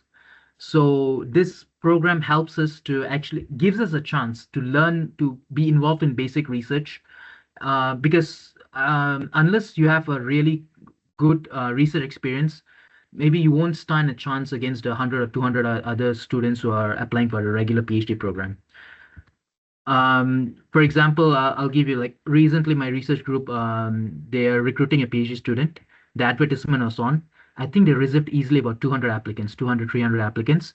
And out of 200, 300 applicants, I think it was my PI, he sorted into 10. He only took the 10 candidates who have potential, and he interviewed all of them. And he wanted us to be involved in the process, so he gave us their CVs. When I went to the CVs, not everybody had knowledge about that research topic already. But what I observe is, all of them had at least, they already knew 1 or 2 techniques that they're going to use in that research. So this is where, so you need to have good laboratory training to actually get into a PhD program like this.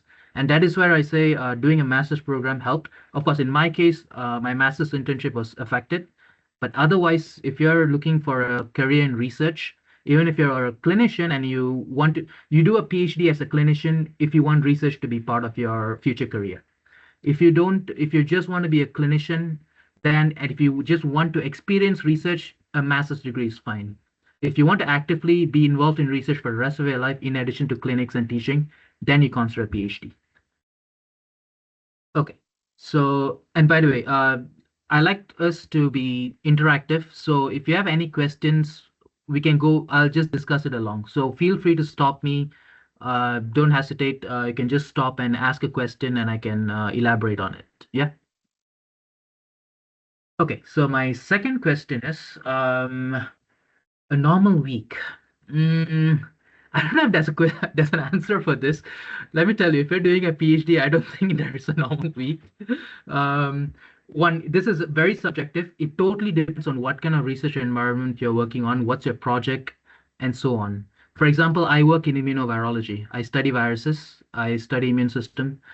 And also it depends on the research culture of your lab and how your PI runs the lab. It differs from country to country, university to university, department to department, research group to research group. I'll give an example. Like for example, the PhD program in Sweden, all the working hours, everything is considered all-inclusive, meaning the time needed for experiments, time needed to read articles, everything is within that 4 years. So they have made enough time for that. At the same time, from what I heard in the US, things are different. People want you to, at work, do experiments. All your data analysis, your reading, analyzing articles, they want you to do it outside work during your free time in the evening. So, and it also depends. There are some PIs who get trained in the US and they tend to bring that culture in Sweden as well. So it could differ. So as a PhD student, you're going to do everything like this. You're going to do experiments, you're going to do reading, you're going to take courses, do teaching, depending on how much teaching you're required to do, seminars, writing. And this can even differ. Maybe in the first few years, you're doing a lot of experiment, and towards when you're ready to publish, write a manuscript, then you'll be doing more writing. In my case, I thought I can do experiments and writing at the same time, but trust me, if you're in the experiment mode, you just want to do experiments. If you're in the writing mode, you just want to do writing. And then the mindset and the culture, it differs a lot. It's very important to know this. What's the mindset and culture? What's the culture of that group? Because research is very international. People get trained in all different parts of the world, and they tend to bring their training into how they run the lab. For example, some PIs are okay with you taking vacation anytime. Like I know a group where if somebody wants to take vacation, they just take vacation. They don't even ask. If you go and ask their PI that I want to take vacation on this days, they just look at you and say, why are you asking me? It's your vacation. At the same time, there are some research groups where your vacation, unless it's midsummer time or Christmas time, if you want to take holiday vacation outside this time, you need to get an approval 1 month ahead and stuff like that. There are labs where you can come into work, leave work anytime you want, as long as the job gets done. But there are some labs where, okay, we want you to be in the lab from 8 to 5. You need to be in the lab by 8, by 9, so on. So it differs a lot in culture. And the mindset, if you're a clinician, if you're a doctor and you're entering research, this is one of the biggest challenge I had. How training in medicine differs is the total opposite of how training in science works. This is one reason I wish I had gotten my research opportunity earlier. In medicine, you're expected to follow rules, follow protocols, don't have risky ways of thinking, think of the safest way to get something done. And in medicine, you are always taught never to fail. Each failure means a patient dying. You are expected to play it safe, not to take risk, not to question, not to break rules, be confirmative. And before doing anything, you have one shot. When you do it, you need to succeed. For example, you're doing a surgery on a patient.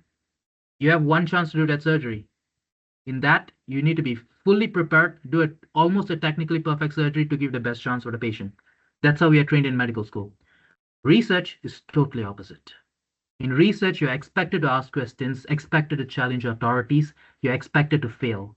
And that's the hardest part, because we are most of us who enter medical schools, we would have been really good in academics. We never encounter failures right in the face. But research will slap you in the face with failures. And that is considered a good thing.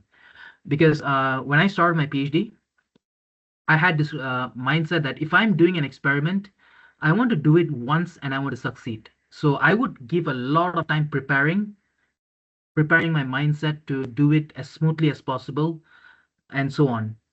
But I was seen as non-productive because somebody else in my same position, they would have done the experiment 5 times that same week, failed, and the last 5th time they tried, they succeed. That is considered more productive instead of you sitting all week long and doing the experiment once and trying to get it succeed in the very first time. This was the major challenge I had because I'm working in a department where I'm the only one with an MD background. So their way of thinking is different. The communication is not that good, especially it's a lot of factors in. But mindset, so if you're looking to be a clinician doing research, this is the biggest transition you need to do. You need to stop thinking like how the clinics have trained you. You need to take risk, face failures.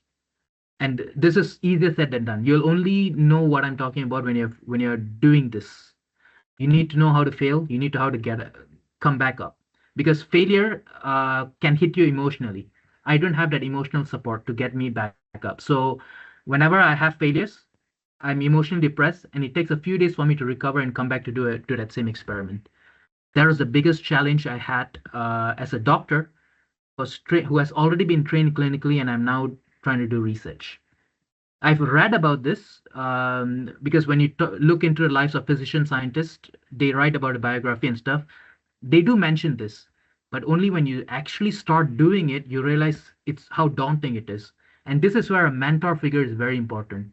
You need somebody or an emotional support.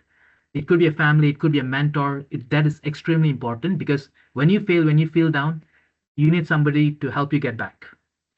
In my case, I had to do it on my own because throughout my PhD, I was working on my own. So next is Swedish research culture. You know, when Robert put forward this thing, what is Swedish research culture? One, I was thinking, okay, is there anything like that? Because research tends to be very international. Like I told you, in one research group, you can 10 people, there could be people from 8 or 9 different countries coming together. And even if their homeland is different, the way the places they got trained will be different. So you have people with influences from 4, 5 different countries and coming in. So it's very international that way, research. And it's just not Sweden, anywhere around the world, US, Europe, Japan, Australia, it tends to be like that. But then there is something unique to what I've seen in Sweden or in Sahlgrenska, where I like to describe it with the word tillbakadragen. Because when Robert first taught me this word, I had to interrupt him in the class and I used to ask him, it's like, are you sure like there is actually a word for this in the Swedish language? Because I simply couldn't believe that there is a word called tillbakadragen in Sweden, in Swedish language. Because everybody here, because if a Swede is calling someone else tillbakadragen, they must be describing a whole different level of introvertedness. So, but this is one thing I was discussing with researchers the other day, and turns out it's just not me who realized this. Even others, even Swedish researchers who got training in other countries and they came back, they noticed the same issue in Sahlgrenska. For example, when I first joined my department, I'm in the Department of Microbiology and Immunology, and our lunchroom, we are sharing it with the Cancer Center. And I was overjoyed to see this because when a company like Google builds their lunchroom, they design their lunchroom in such a way that people from different departments, they come and interact and sit together for lunch. That way, cross-pollination of ideas happen. People from one field could have the solution for a problem faced by people in a different field. So that way, a lot of talking, interaction happens and cross-pollination of ideas happen. And that's how Google designed their lunchroom. And I thought it was the same here because people from Cancer Center, people from microbiology, having lunch together, I thought that's going to be a lot of interesting discussion. Turns out that after 5 years here, I have seen some people almost every day for the past 5 years in the lunchroom, but I haven't spoken a word with them. No interaction. That way, I feel like Swedish people, like in the Swedish research culture, we find that it's very individualistic. We don't talk much. And this is not just me saying, many researchers feel the same way. For researchers from other countries who come to Sweden, they just feel they don't, Swedish people, Swedish researchers, they don't talk to each other. Like in Germany, for example, you don't know, they don't only have meetings within the same research group or within the same department. The entire, once a month or once in few months, the entire institute has a common meeting together to discuss where to bring research, where the institute is going in the future. There's a lot of interaction and cross-pollination ideas. So, and other Swedish researchers, they feel the same thing, or even other foreign researchers who come to Sweden, they feel the same thing.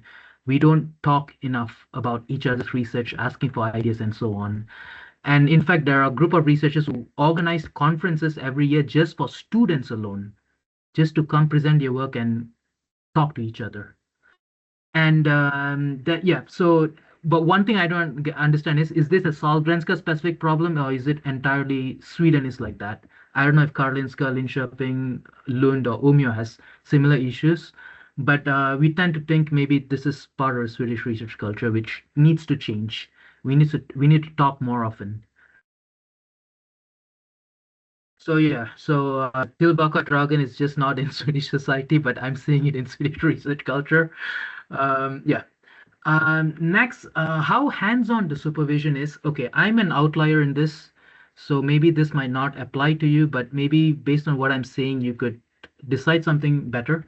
So, like I told you, I'm in this Medicines Svedenská program where how they recruit students for this program is very different from the 4-year regular program. 4-year program is you apply based on a job advertisement. In that job advertisement, you'll know what your project is, you'll know what you'll be working on, you know what skill is needed, what techniques are needed for the research. Medicines Svedenská, the first round of interview is you apply to which department.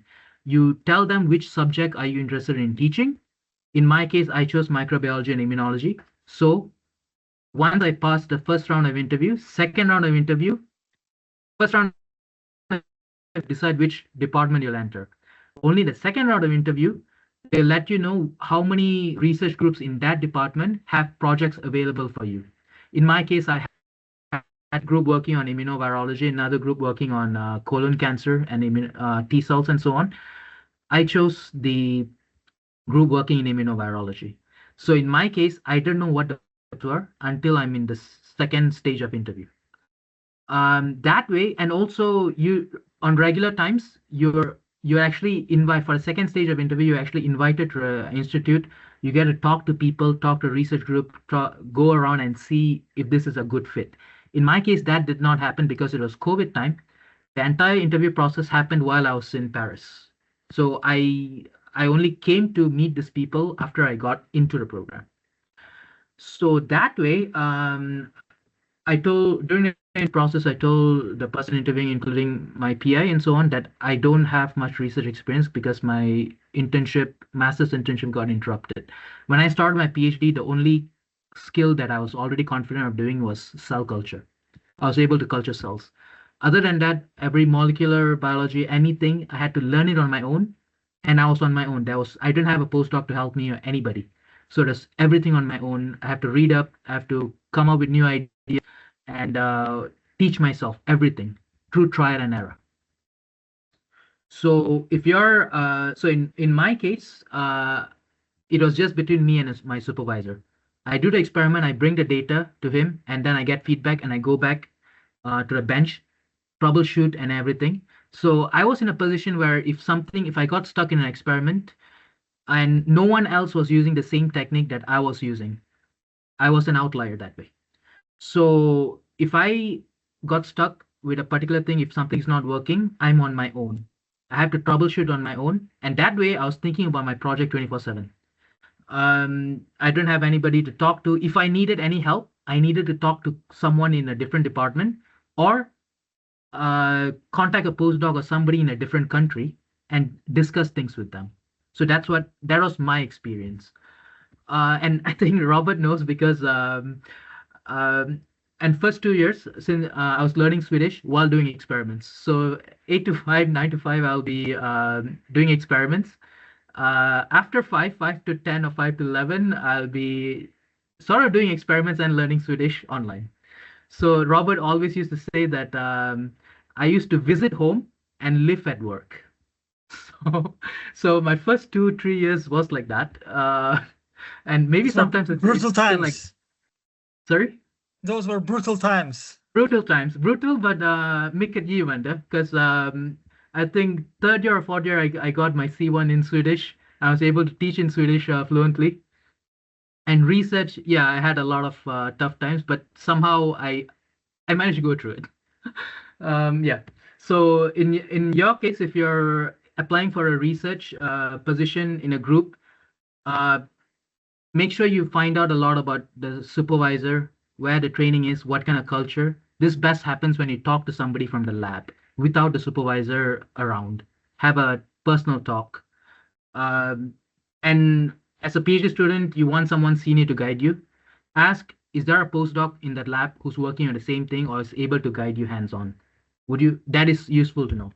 2, 3 co-supervisors. Sometimes having a good co-supervisor who works in the same field or who's familiar with the technique that they're using is helpful, because if you have such a co-supervisor, they can help you. They can help you troubleshoot even if your supervisor doesn't have time. In my case, I didn't have the luxury of any of this. I was on my own. So the entire weight of the project was on my shoulders. How fast I progressed, it was entirely based on me. The pressure was high on me, but I had to go through it. This is what my experience was. So this is one thing you need to ask hands-on, because end of the day, you are expected to be independent. Supervisors will love somebody who's already independent from day one. That is because you can already start producing data and they can just focus on the presentation.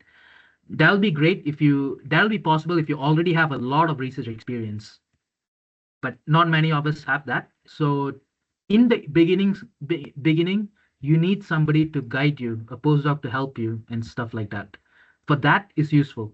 And then once you get those kind of support in the beginning, especially, it's just not about helping, it's even about discussing. You come across a problem, you need someone to discuss it with. It helps a lot. Science is all about interaction. Maybe media portrays scientists as introverted, working in the lab lonely, even though it's true for me, but science involves a lot of talking, discussion, exchange of ideas.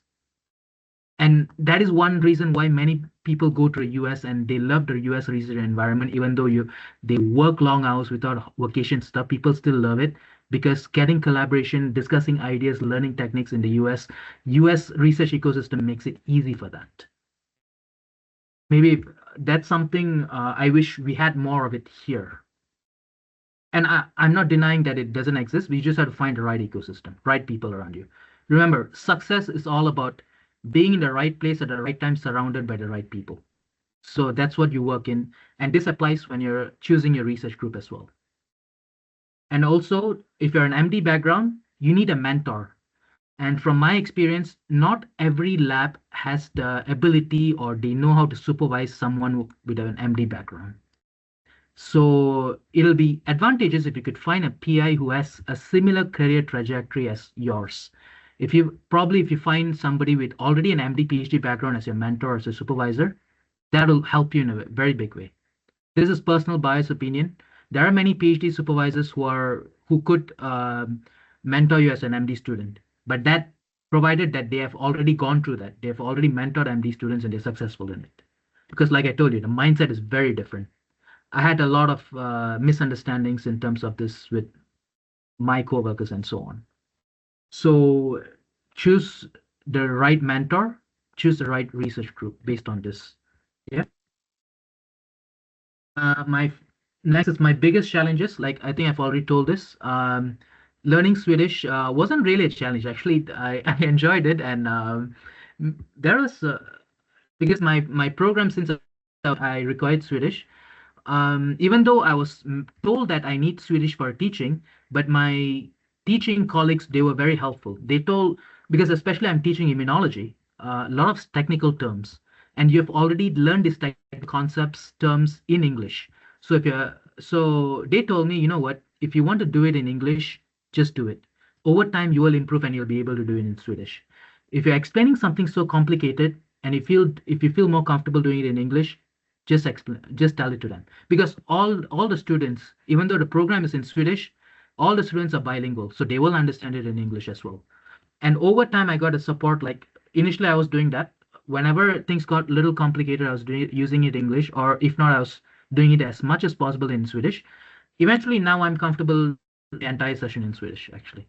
Of course, every now and then I have to think of a word. Okay, what is this called in English? That happens. But once it's like 3 or 4 years you're into it, your Swedish is fluent, you're using it daily, that becomes smooth. My challenge would be more like balancing it, because learning Swedish requires a lot of brain capacity while doing research. So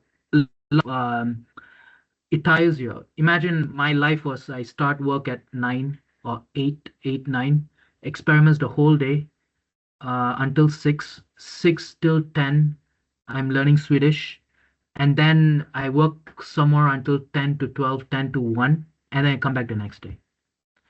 It was brutal. Okay, of course, I'm single, so I don't have any family or like there's nothing much in my personal life. So it was all about work. First 2-3 years, it was brutal that way. Now it's a little, I'm towards the end and I'm looking to wrap everything and finish things up.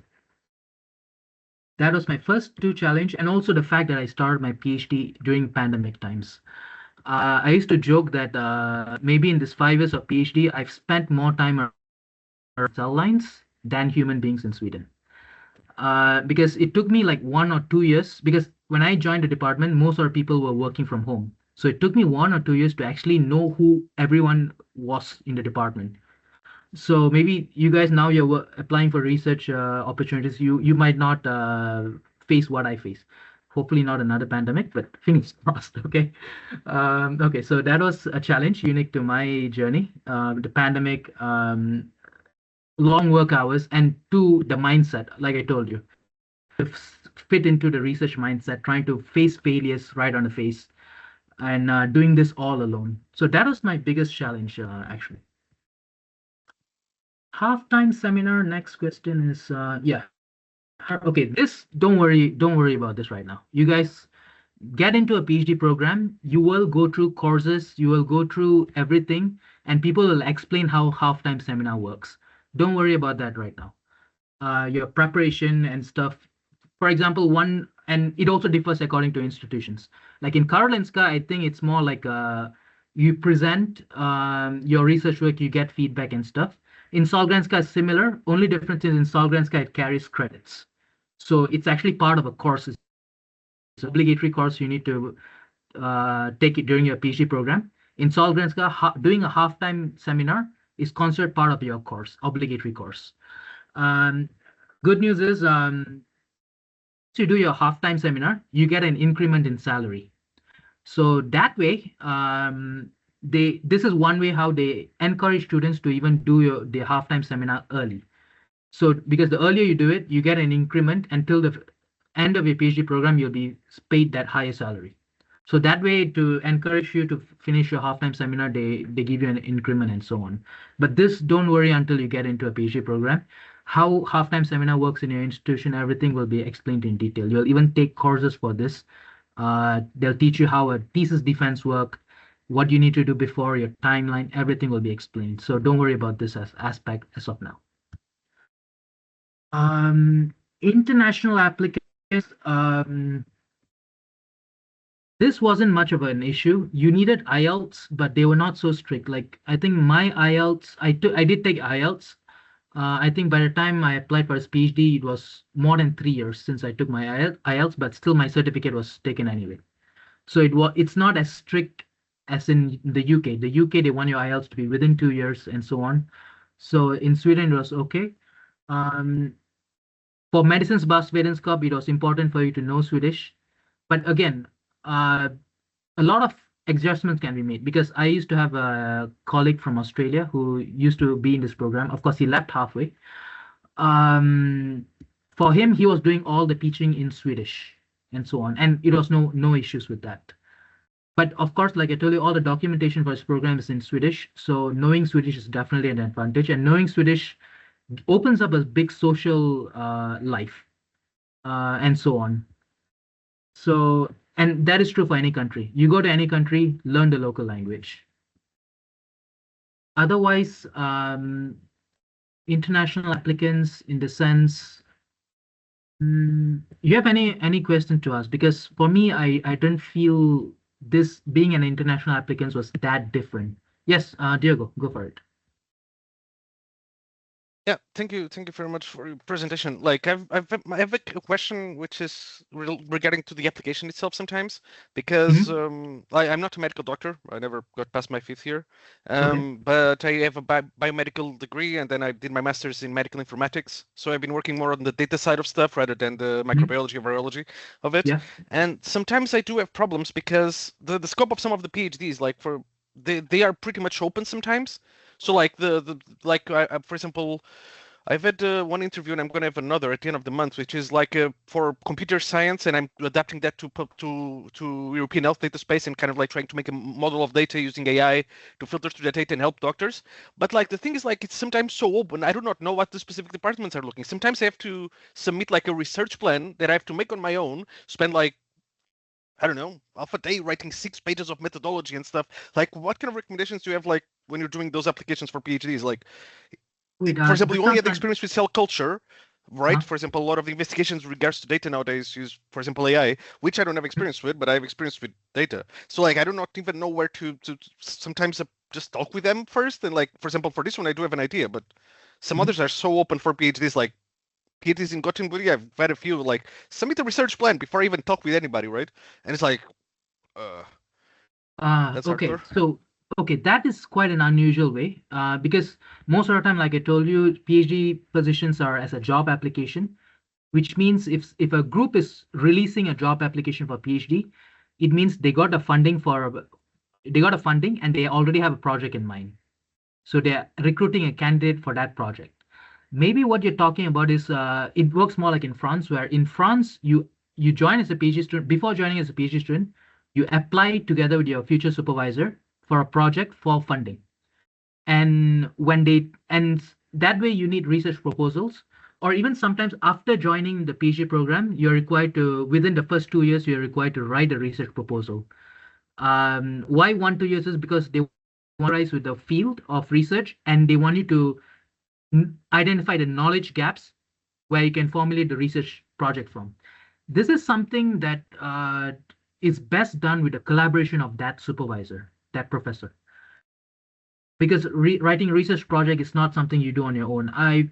It's best done with somebody who's already an expert in that field and you're already working with. Yeah, so I agree. Yes. So and sometimes if they need to write a project and then apply for funding, and you are involved in it. It's not something you do it on your own. You need the support.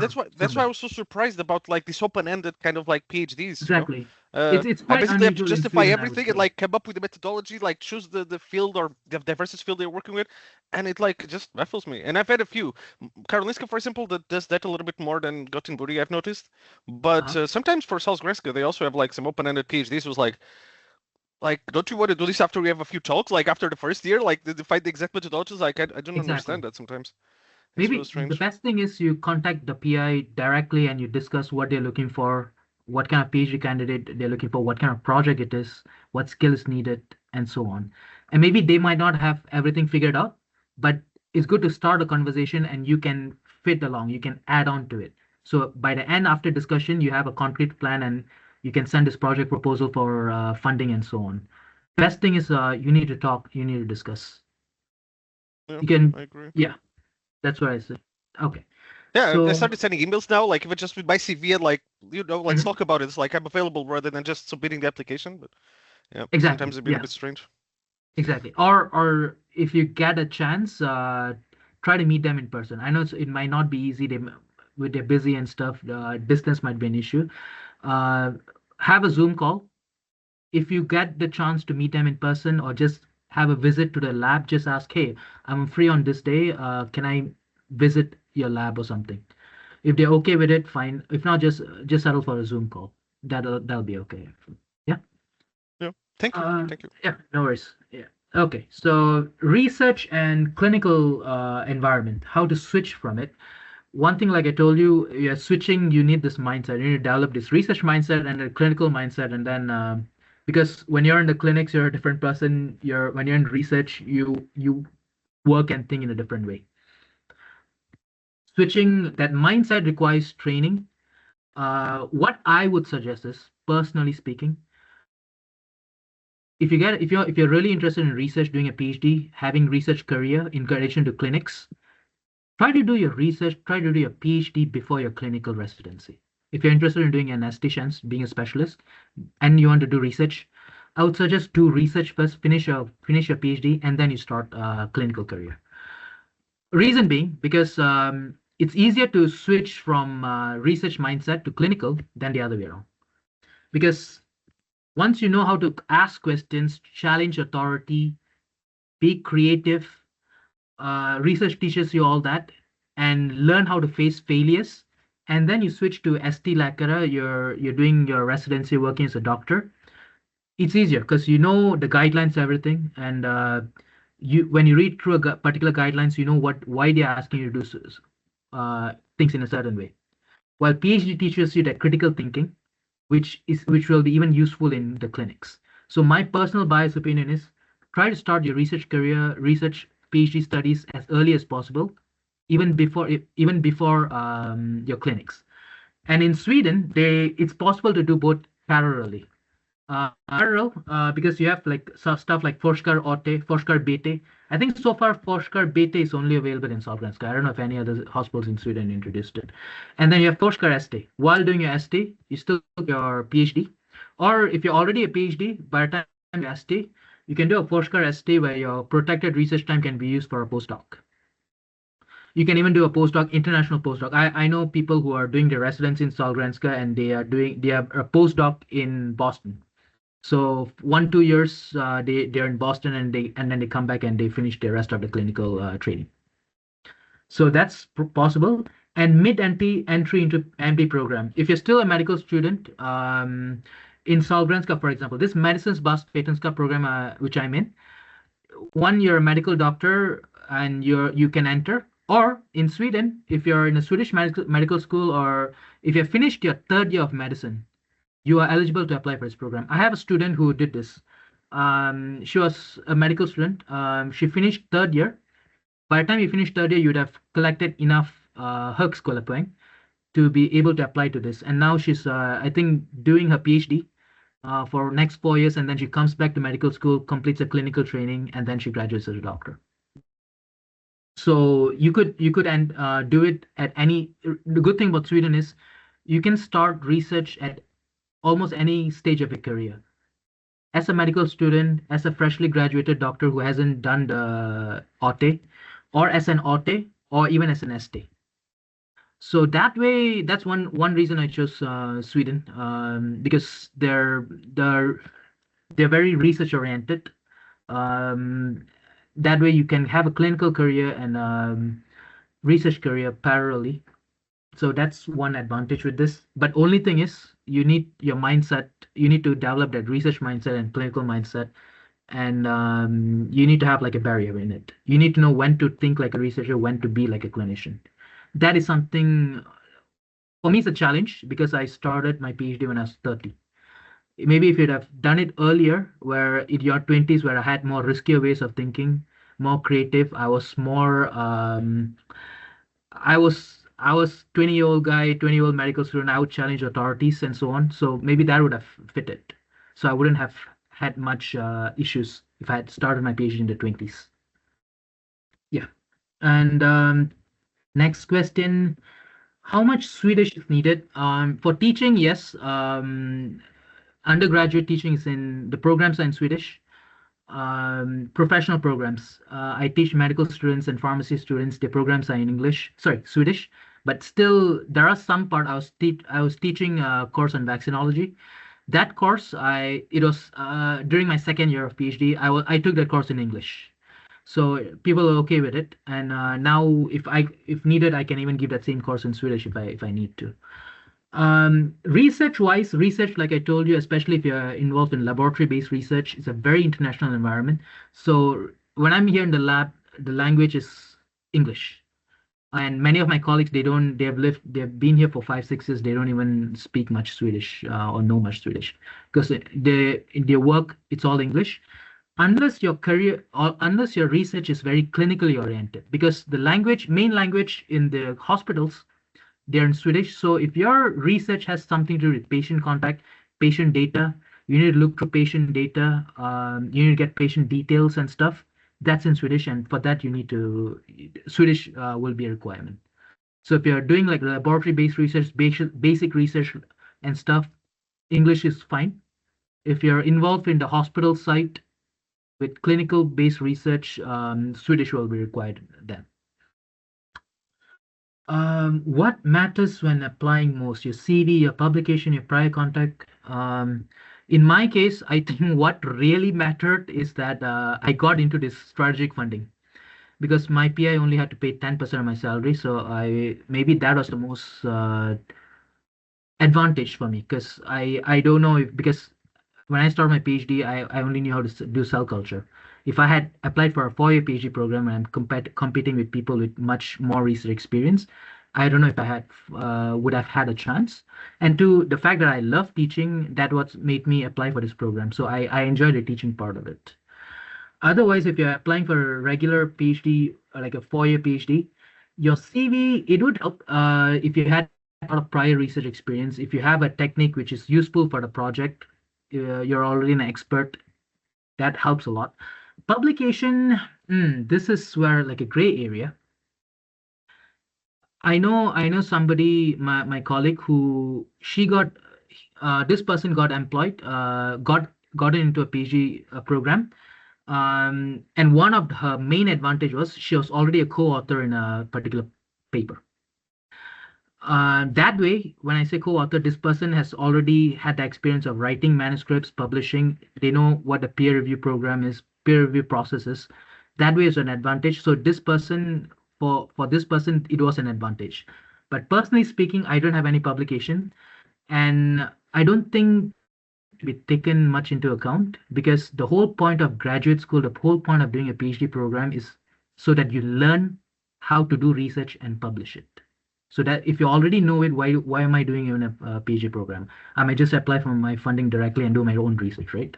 So that way, this is a gray area because some PI who are employing, they find this to be an advantage. Some said it doesn't matter. I know some master's intern who managed to get their name into a Nature paper. They already had a Nature publication by the time they're applying for a PhD. Some PI saw it as an advantage. Some PI said, no, it doesn't matter. Prior contact with PI, this is helpful, I would say, because whenever I see successful physician scientists, whenever I read through their biography, I look through their CV and so on, many of them had this, even in Sweden or even outside Sweden. Many of them had come from, meaning their parents were professors or so on. So they already had this academic background, even though they're doctors and so on. They had an academic inclination, and their parents were able to guide them through, or their parents were able to introduce them to a mentor figure. And regardless of all the physician scientists I've read through their life, their background I've done, all of them had a very strong mentor figure. And these mentors were MD, PhD themselves. They had mentors. Just like Alexander the Great needed Plato, just like every great figure in history had a mentor figure, having a mentor figure is super useful. I don't have it. I had to be my own mentor, but at least when I look into the lives of other physician scientists who have been very successful, you could trace down a mentor figure who has gone through the same MD PhD journey as they did. Fit with the group, extremely. I'm an outlier in the research group I'm working, and I'm by my own and stuff. I think because the way of thinking is very different, and also my project is very different from this, so I don't even get to interact much.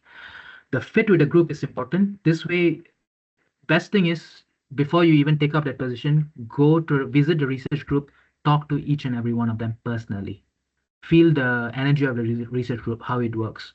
Because there are some research groups where they focus a lot on group work, group energy. But some research group, they are individual. 6 people in the research group, all 6 of them are working on 6 different projects. Not much interaction. Some groups are like that. It's like, imagine joining. Every family is different. Every family dynamic is different. You need to know what fits you best. It's hard because in my case, I chose my research group according to research topic.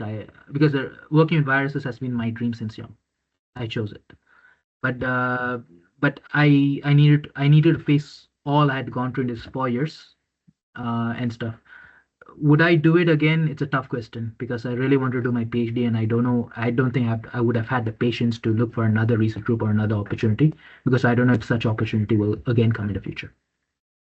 But if you have the opportunity, have prior contact with a PI, maybe join as a master's intern. See if you like that research field. And if you join as a master's intern, ask your PI, do you, in the coming few months, the next year or something, will you have a PhD project open where you would consider me as a candidate? Ask that, or tell them. If you're a master's student, tell them I have idea to pursue PhD. Do you have any opportunities open? If not, can you refer me to somebody who would have an opportunity open in this field? They'll be able to refer you as well. Yes, so prior contact fit with group, this is super essential, I would say. CV is always good to have research experience, research technique. The more, if you're going to laboratory-based research, the more laboratory experience you have prior, the better. If there is something I would change if I were to do everything again is, I wish I was born in a country or studied in a medical school where I had early research experience. That way my PhD, transition into my PhD research would have been way smoother. So this is the only thing I would change if I were to do everything again. And career options after PhD, yeah.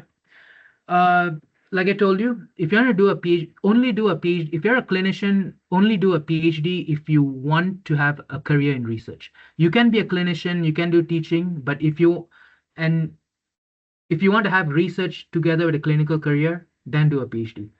If you only want to explore research, a master's program would be good. If you feel like your inclination is like, hey, I want to be a pure clinician, but I want to experience research, do a master's degree or an internship. If you want to be a physician scientist, I want to have clinics and the research going on at the same time, then do a PhD. Like I told you, I had a colleague in the same program. He moved to Sweden just because of family issues and stuff. So this guy, he wasn't actually into research. This guy is already an accomplished, he's a specialist.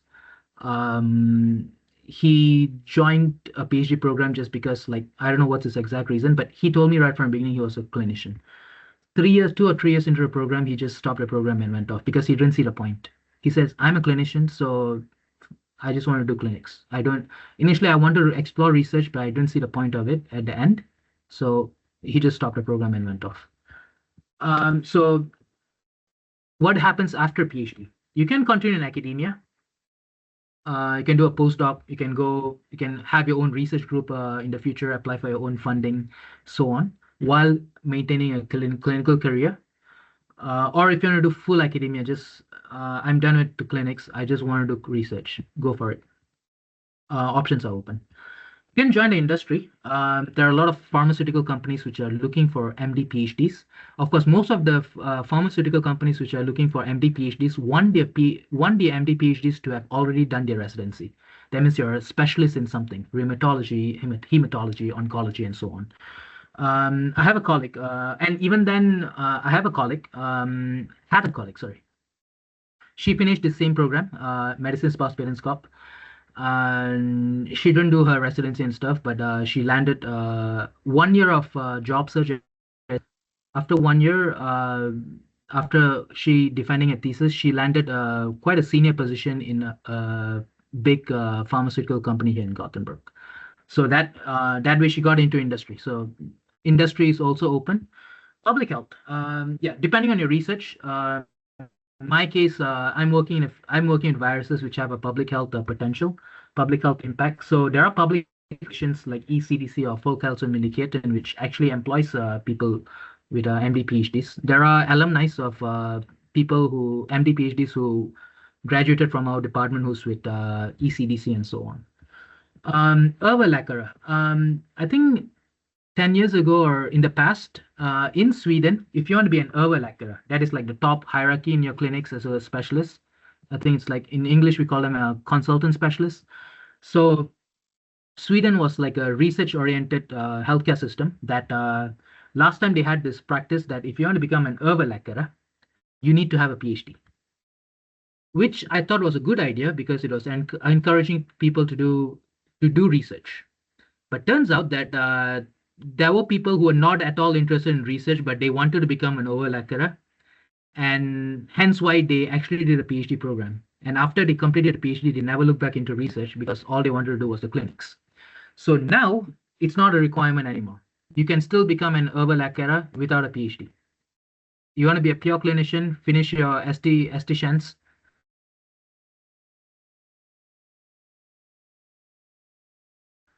So doing a PhD to become an överläkare is not a requirement anymore.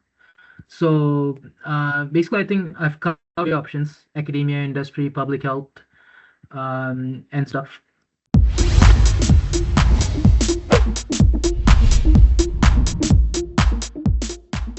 Dr. Sri, you have nominated 5 words, which some of you have already mentioned. Yes. Wait, let's see. Oh, Do you have the list? Yeah. I do. Yeah. So my first word is tillbakadragen. I've explained to you the reason. My second and third word is infekterare. Third word is smittsamma ämne. I started my PhD during the pandemic where social distancing was a thing. I don't think it was a thing. Like, Sweden is a country where social distancing was already cool even before the pandemic. So it was always there, always caution for infectious, don't sneeze, don't do this, don't do that. And also, smittsamma ämne, I'm working with it day in, day out. Ensamstående is my fourth word. I've explained it because this PhD felt like flying solo all the time. It broke me in some ways, but it built me in many ways. So it's been quite a journey. Last word is gicksunder, because the last thing I want something to happen is when during my experiment something breaks down and I spent 13 hours on the experiment and now I have to repeat it from scratch. My worst nightmare. So maybe it sounds pessimistic, but I don't want to scare you away. But these are my 5 words. Sounds like a research. Yes. Yeah. Yeah. So if you're into research, if you're being enthusiastic, being passionate, research topic is one thing, but being able to face failures. There's a nice explanation given by scientists because in science people talk about objective results. People rarely talk about the emotion behind. One guy did. Maybe I can refer you that TED talk by this guy, Uri Alon. He explains how is it to do research. It's like being in an improv theater. You'll suck right from the first day, but you will get into it. It's like being in the cloud. He explains. Maybe I'll find a link later. Refer it to guys. Yes. Any other questions?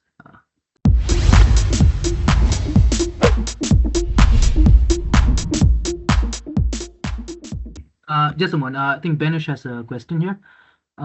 With a pharmacy and public health background, would you generally see more value in pursuing an industrial PhD or an academic PhD? Pharmacy and public health background. Okay, what is your goal actually? Where do you see yourself in 10 years in terms of career? Do you? Hello again. Yeah. Hi. Excuse me, I interrupt you. Thank you for your perfect presentation. Thanks a lot. Actually, my dream is having a career in pharmacoepidemiology. Is the most thing that I want. But always there's a challenge. I have position both in industry and in NGO organizations like the WHO and other organizations. And hopefully and luckily, pharmacoepidemiology is interested in both situations. But I don't know, it is better to pursuing an industrial PhD or academic PhD, yeah. Okay, so since you mentioned your field of interest is pharmacoepidemiology, I think most, and I've seen like what you mentioned, I've been recently seeing pharmaceutical companies, Novo Nordisk and so on, they are employing PhDs or senior scientists in epidemiology because they want to, if they're developing a drug for a particular disease, they want to know the epidemiology of the disease, and it also helps in the drug development process.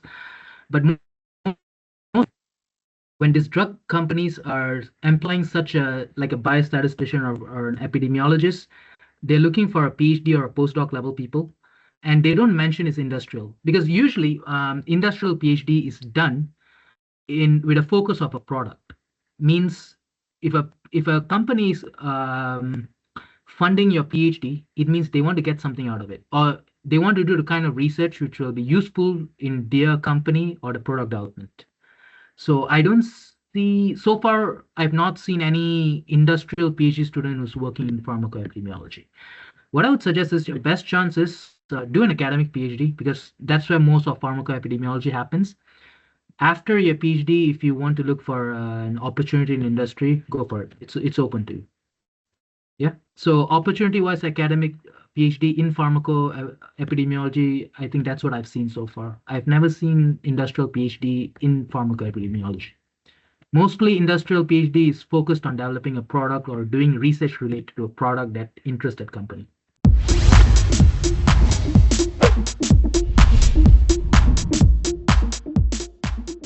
Yeah, I had a question about the local collective salary agreements and how do they work for PhD?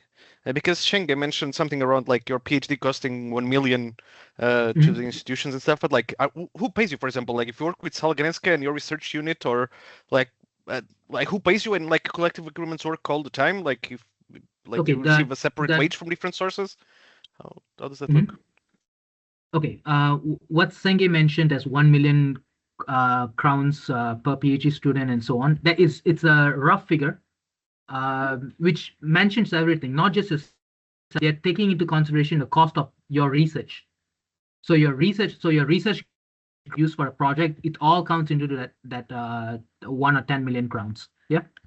So the funding is like, for example, most of the funding, if a research group, a PI is putting an advertisement for a PhD student, that means they already had the funding.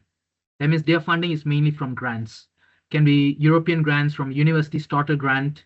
Usually university starter grant is small, so they might not support a PhD student for 4 years of salary, and so on. So you have the money for your project and then the money for your salary. Sometimes both are covered by the grant, or sometimes you have money for the project, but you need to find it from somewhere else. In my case, like I told you, 90% of salary, since I'm teaching for the institution is paying me 90% of my salary. Only 10% comes from my PI.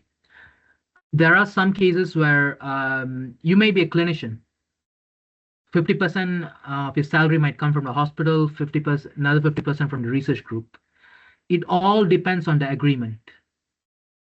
If you're getting an employment somewhere else, for example, industrial PhD. Industrial PhD, maybe your salary is fully coming from the company, or a big portion of the salary is coming from your company.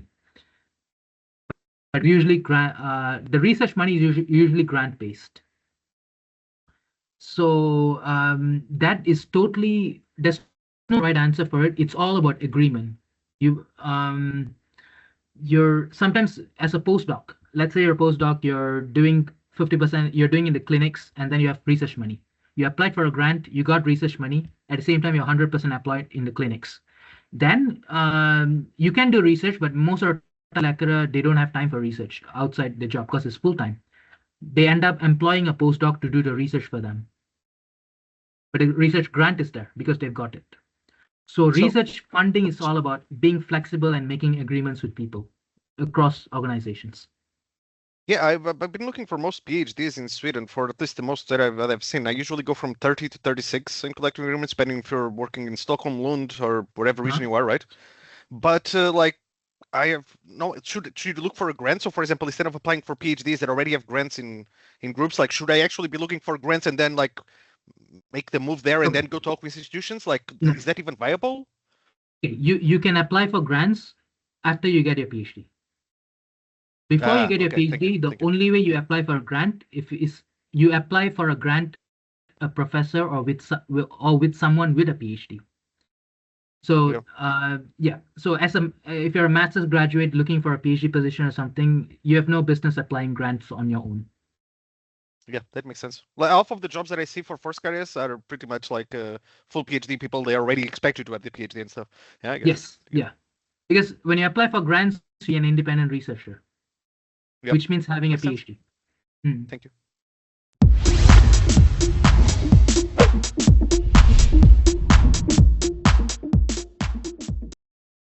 Hope I didn't discourage anyone from pursuing a research career. I think the doctor said after those 5 words, nobody has any questions. Yeah. Hey, that's my personal experience. It need not be the same. It could be something. I mean, there is something mirroring, by and large, the life and society in Sweden that also mirrors to the work environment, right? The dimensions such as you mentioned, as there is no so much talking in general. Yeah. This is something that we can see in general in Sweden, right? Yeah. Yes, please. Anyone else? Yeah, that scares me a little bit because I never shut up. I'm definitely going to fit in Sweden. Like, oh, let Diogo talk again. You're like, let him just go in it, and we'll just. That's why we need you, Dr. Diogo. We need you in Sweden. They will just ignore me and like do their normal Swedish behavior. But I mean, I guess the international community also doing that is what surprises me as well, right?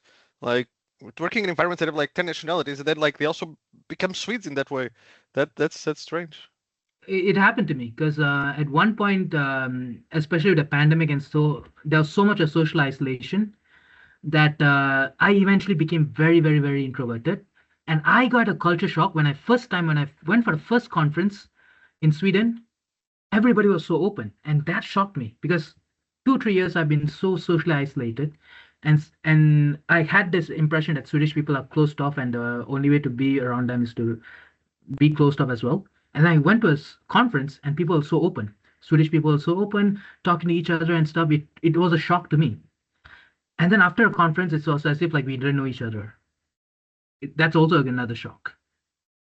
So it's true. The culture of the country actually it affects how the research environment in that country works as well. Like I could see the difference how a French research group is so different from that in Sweden. Like in a French research group, I remember at my lab in Paris, our lunchroom, we used to have a wine cellar in it, a wine collection. So if anybody goes around traveling and they find a nice bottle of wine, they'll bring it and keep it in the lab. After 5, if we have a reason to celebrate, somebody publishes a paper, somebody has a new family member, any reason to celebrate, we break open a wine bottle after 5 p.m. We have a nice chat, everything, nice charcuterie board with wine and everything, and then we go back. In Sweden, it's more like a fika. Okay, coffee, somebody publishes a paper, somebody's so happy, okay, we cut a cake, have some coffee, and go to work. And it's more like all the time. If I have to wait for a publication for a fika, it's gonna be bad. No, it's at least it's an interaction opportunity because everybody tends to be just busy and just thinking about a project all the time, and it's a nice way to break. Yeah, maybe from what I know is like in other Swedish workplaces. I don't know. I've not worked outside the university environment in Sweden, but when I hear about how people work in companies, like my colleagues who are working companies, they said they have fika twice a day with colleagues and so on, and entire workplace comes together, entire department comes together every day. And every week, once a week, Friday or something, somebody in the group bakes something and bring it. And 12 p.m. or 12 to 1, they have a recreational period where you can go to a gym or do something. As a PhD student, it doesn't work. I don't know any PhD student who goes, maybe I've heard of 1 or 2, who during lunch hours not only have lunch, but go to a gym or do some recreational activity. And fika is something that we as a department, we have it when you have something to celebrate. Somebody publishes paper, somebody's graduating, and so on. Yeah, it feels more formal here. While in Paris, it was like it felt more like a family. I may be biased because I'm in a particular department, in a particular research group. I'm biased. Maybe in a different institute, in a different department, people are more open. Maybe, in fact, there's another department I'm working in. That department is both research and hospital. It's a virology department.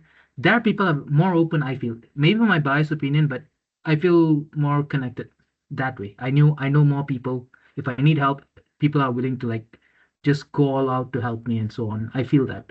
So it again depends on departments and what kind of people you surround yourself with. This is the one.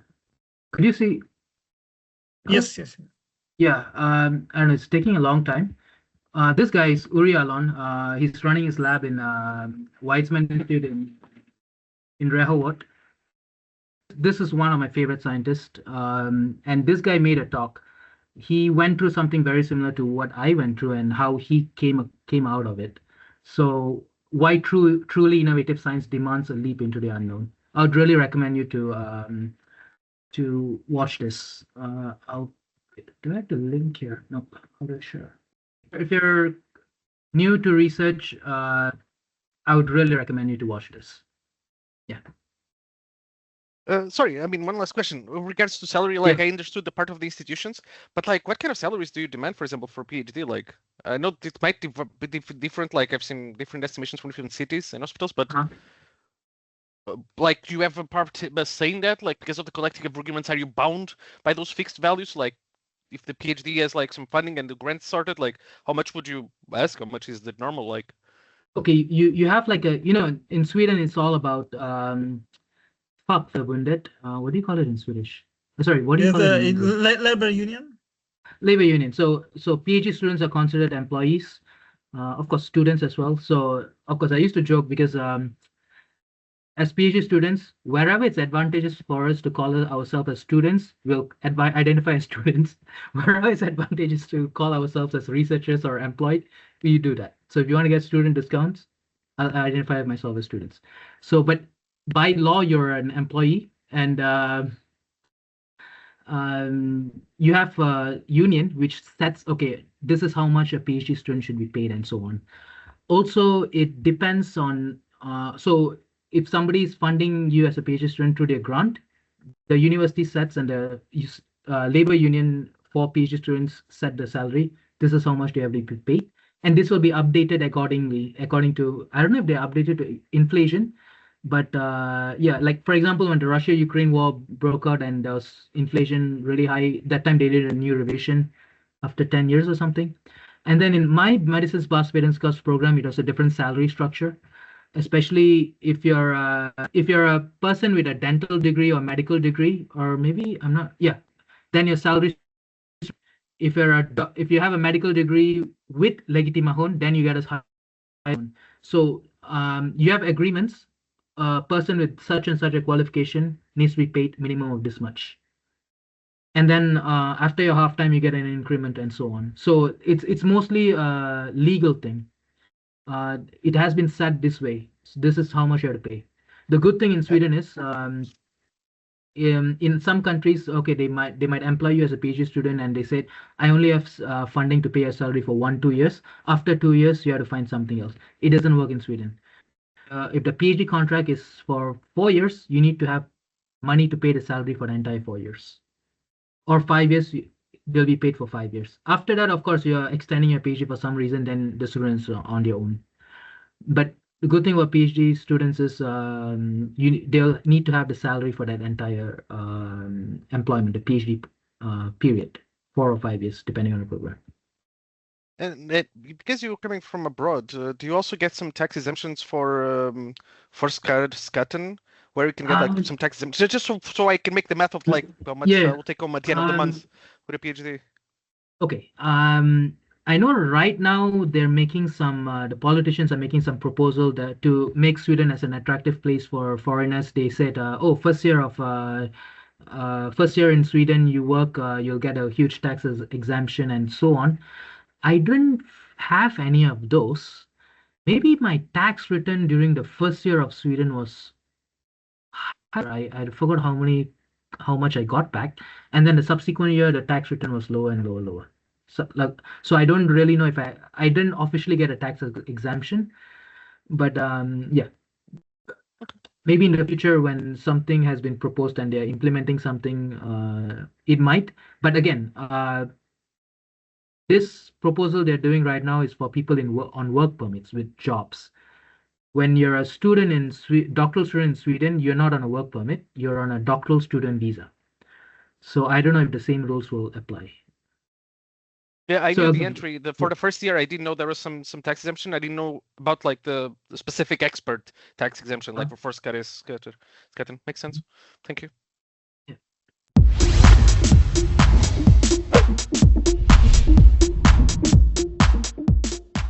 Actually, thank you for your presentation. And you make me thinking of, because I always thought about first doing residency, medical residency, and then PhD. And now after your presentation, I don't know if it is the best way, but I still have to consider it.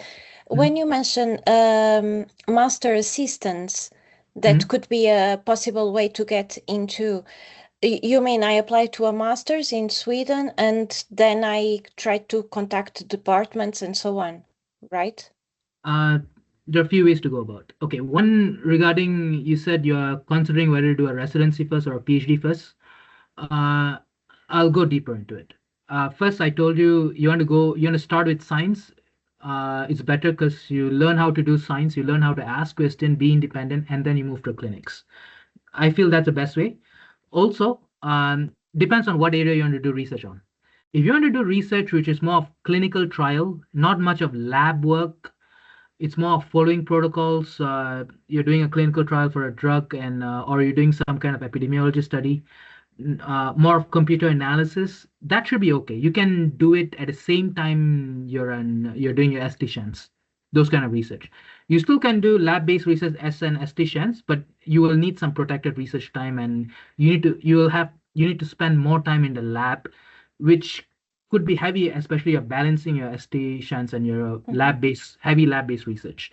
If you're doing heavy lab-based research or doing basic science or basic research, like you have basic research and clinical research, right? If you're doing basic research, laboratory-based research, I would say do PhD first.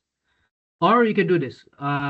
First 2-3 years, you just focus on a PhD alone. Later, towards the end of your PhD, your workload is less and you're almost wrapping up your PhD. You can start your ST-Shans that way. Your second question is you said how do you become a research assistant and stuff. One, you do a master's program, and in that master's program you need to write a thesis, become a student that way.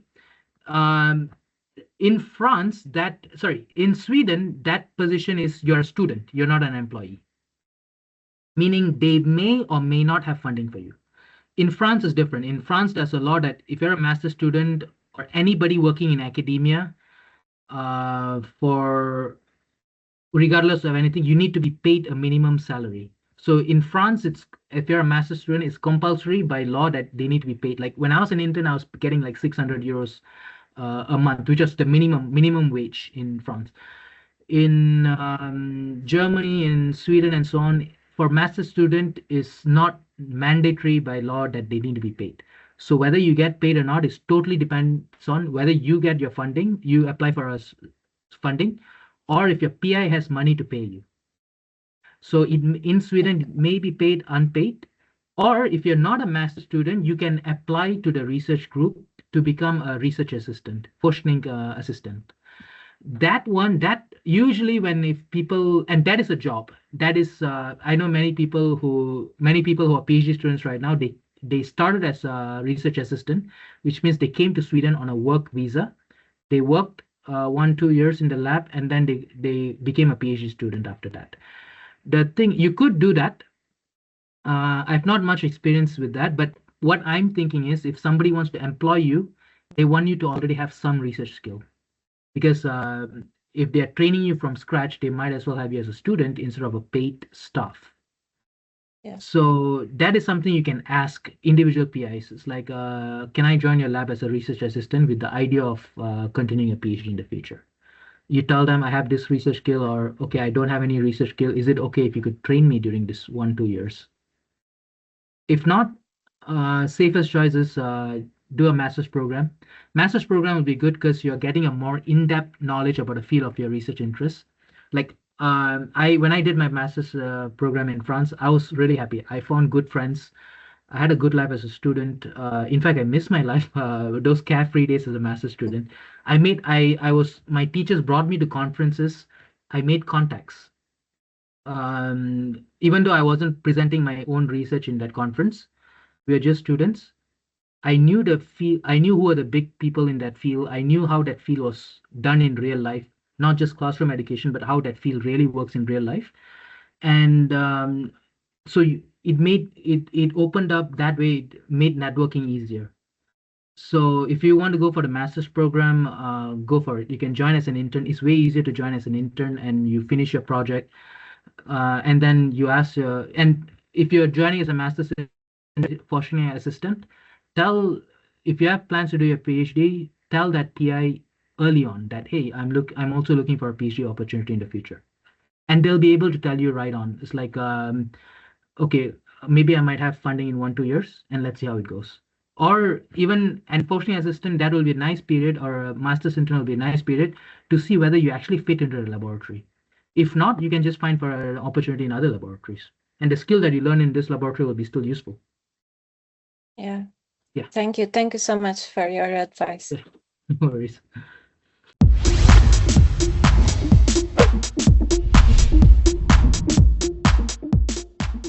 Nobody has any question?